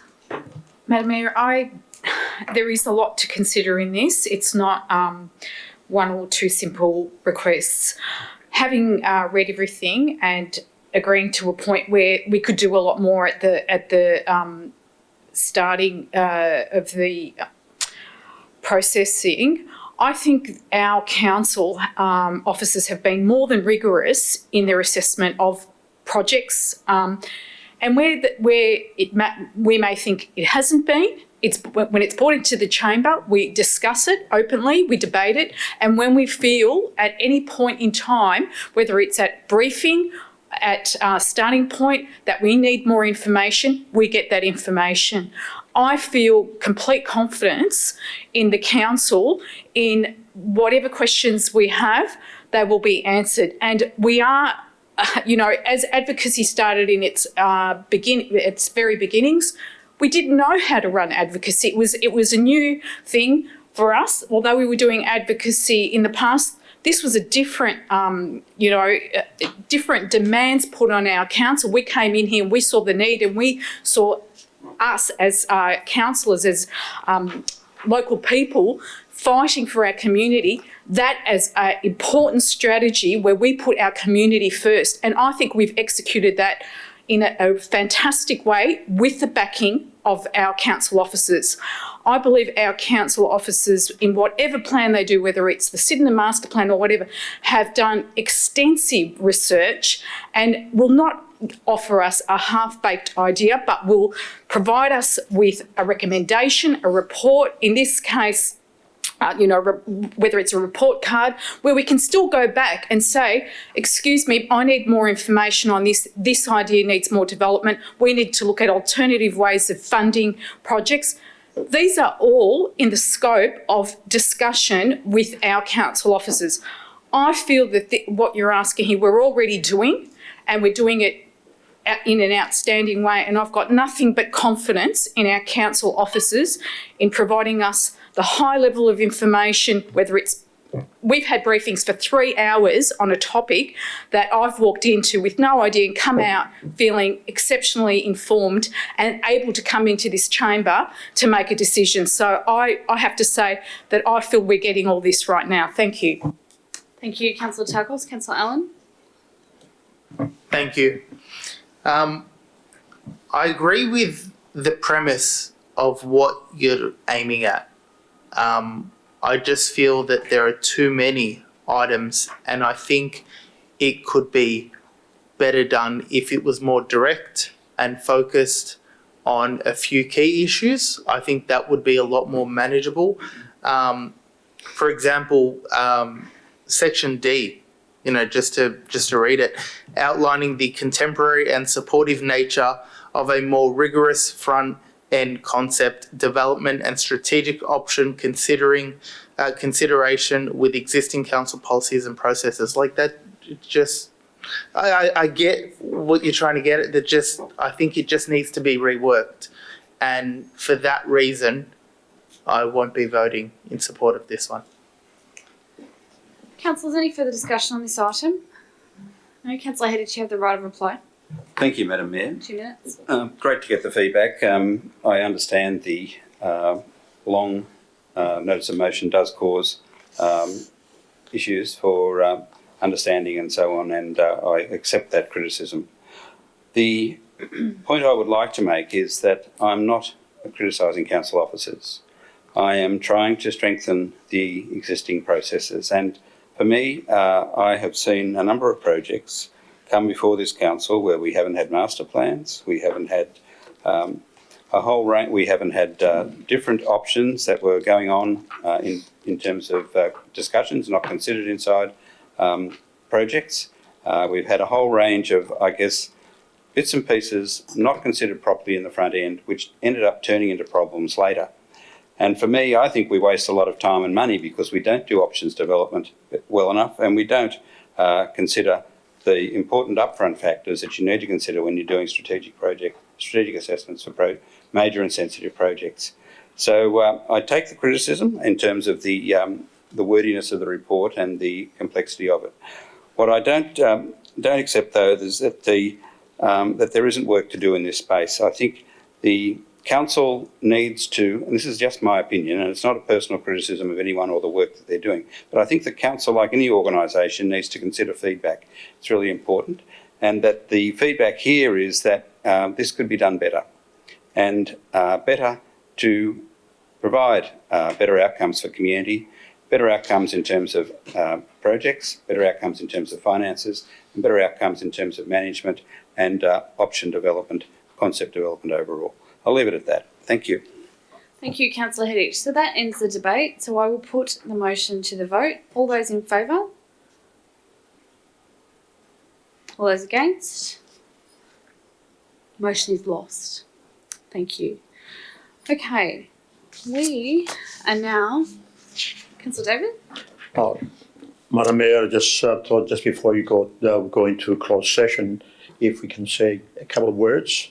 Not without motion, if you like. Can I do that? In your power, you can allow to do About that. the mayor. About the mayor, saying thank you. Yes, it's a must. For me, it'd be very, very unfair if I don't say thank you individual, but I think all the councillors will say exactly the same thing. You've done a tremendous job over the year, a hard-working person. You surprised me a lot. But I think going back now, it's... the accountancy education you had behind you, that helped you leverage the whole way, and you've done tremendous. And what you work, especially the last few weeks in reference to your Stony Creek, speaking to the right people, and eventually you got what you wanted to do. And for us, thank you. I knew how you work, and she did work very hard, fellow councillors, I know. So, thank you from my own person for allowing me to work with you. And you gave me a lot, but I thank you for it. And it was a very, very smooth road, if you like. And for me, again, thanks. And thanks for being a mayor. And I think what you did, and I saw all the mayors since the amalgamation, and I think you lifted the bar somehow, and I mean that. In all respect to the other councillors and mayors, and I saw them all. Yeah, you did. You lifted the bar. And thank you again. Thank you. Thank you, Councillor David. Thank you. Okay, we're going to go into item number 15. Thank you. Oh, item number 14. Okay, so item number 14 is rescission motions, and there are no rescission motions this evening, so we'll move on to item number 15, which is urgent business. And Acting CEO, is there any urgent business? Well, I think that was the urgent business from Councillor David, but other than that, no, Madam Mayor. Okay. So we will move into confidential business, and it would be remiss of me not to respond. So I will say thank you very much to Councillor David, and Councillor David has been an outstanding Deputy Mayor this year. There has been many a times where I've had a sick child or something and I haven't been able to attend an event, and I've got on the phone to Sam and he's just turned up. As have others. Councillor Borg's done it a couple of times. There's been many times where people have come in and stepped in, and thank you all for your support. It's been a really, really good year and something that I never imagined. And for me, one of the things that was really tedious about taking the mayor's job is the public speaking. I actually am really petrified of public speaking. So I've managed to overcome that. So that's, from a personal perspective, that's been really, really great for me as well. But there's been so many things that I could list and go for ages. So thank you so much for everybody and your support. So we will go into item number 16 in confidential business, and we have 2 confidential reports to consider this evening. There is the one confidential report, plus we'll be considering notice of motion 13.4. So may I have a mover of a motion to close the meeting to members of the public for consideration of these items which have been designated as confidential? Moved Councillor Trong, seconded Councillor Allen. All those in favour? Carried. Thank you. So I will now close the meeting to members of the public at 9:56 p.m. Thank you. Thank you, everybody.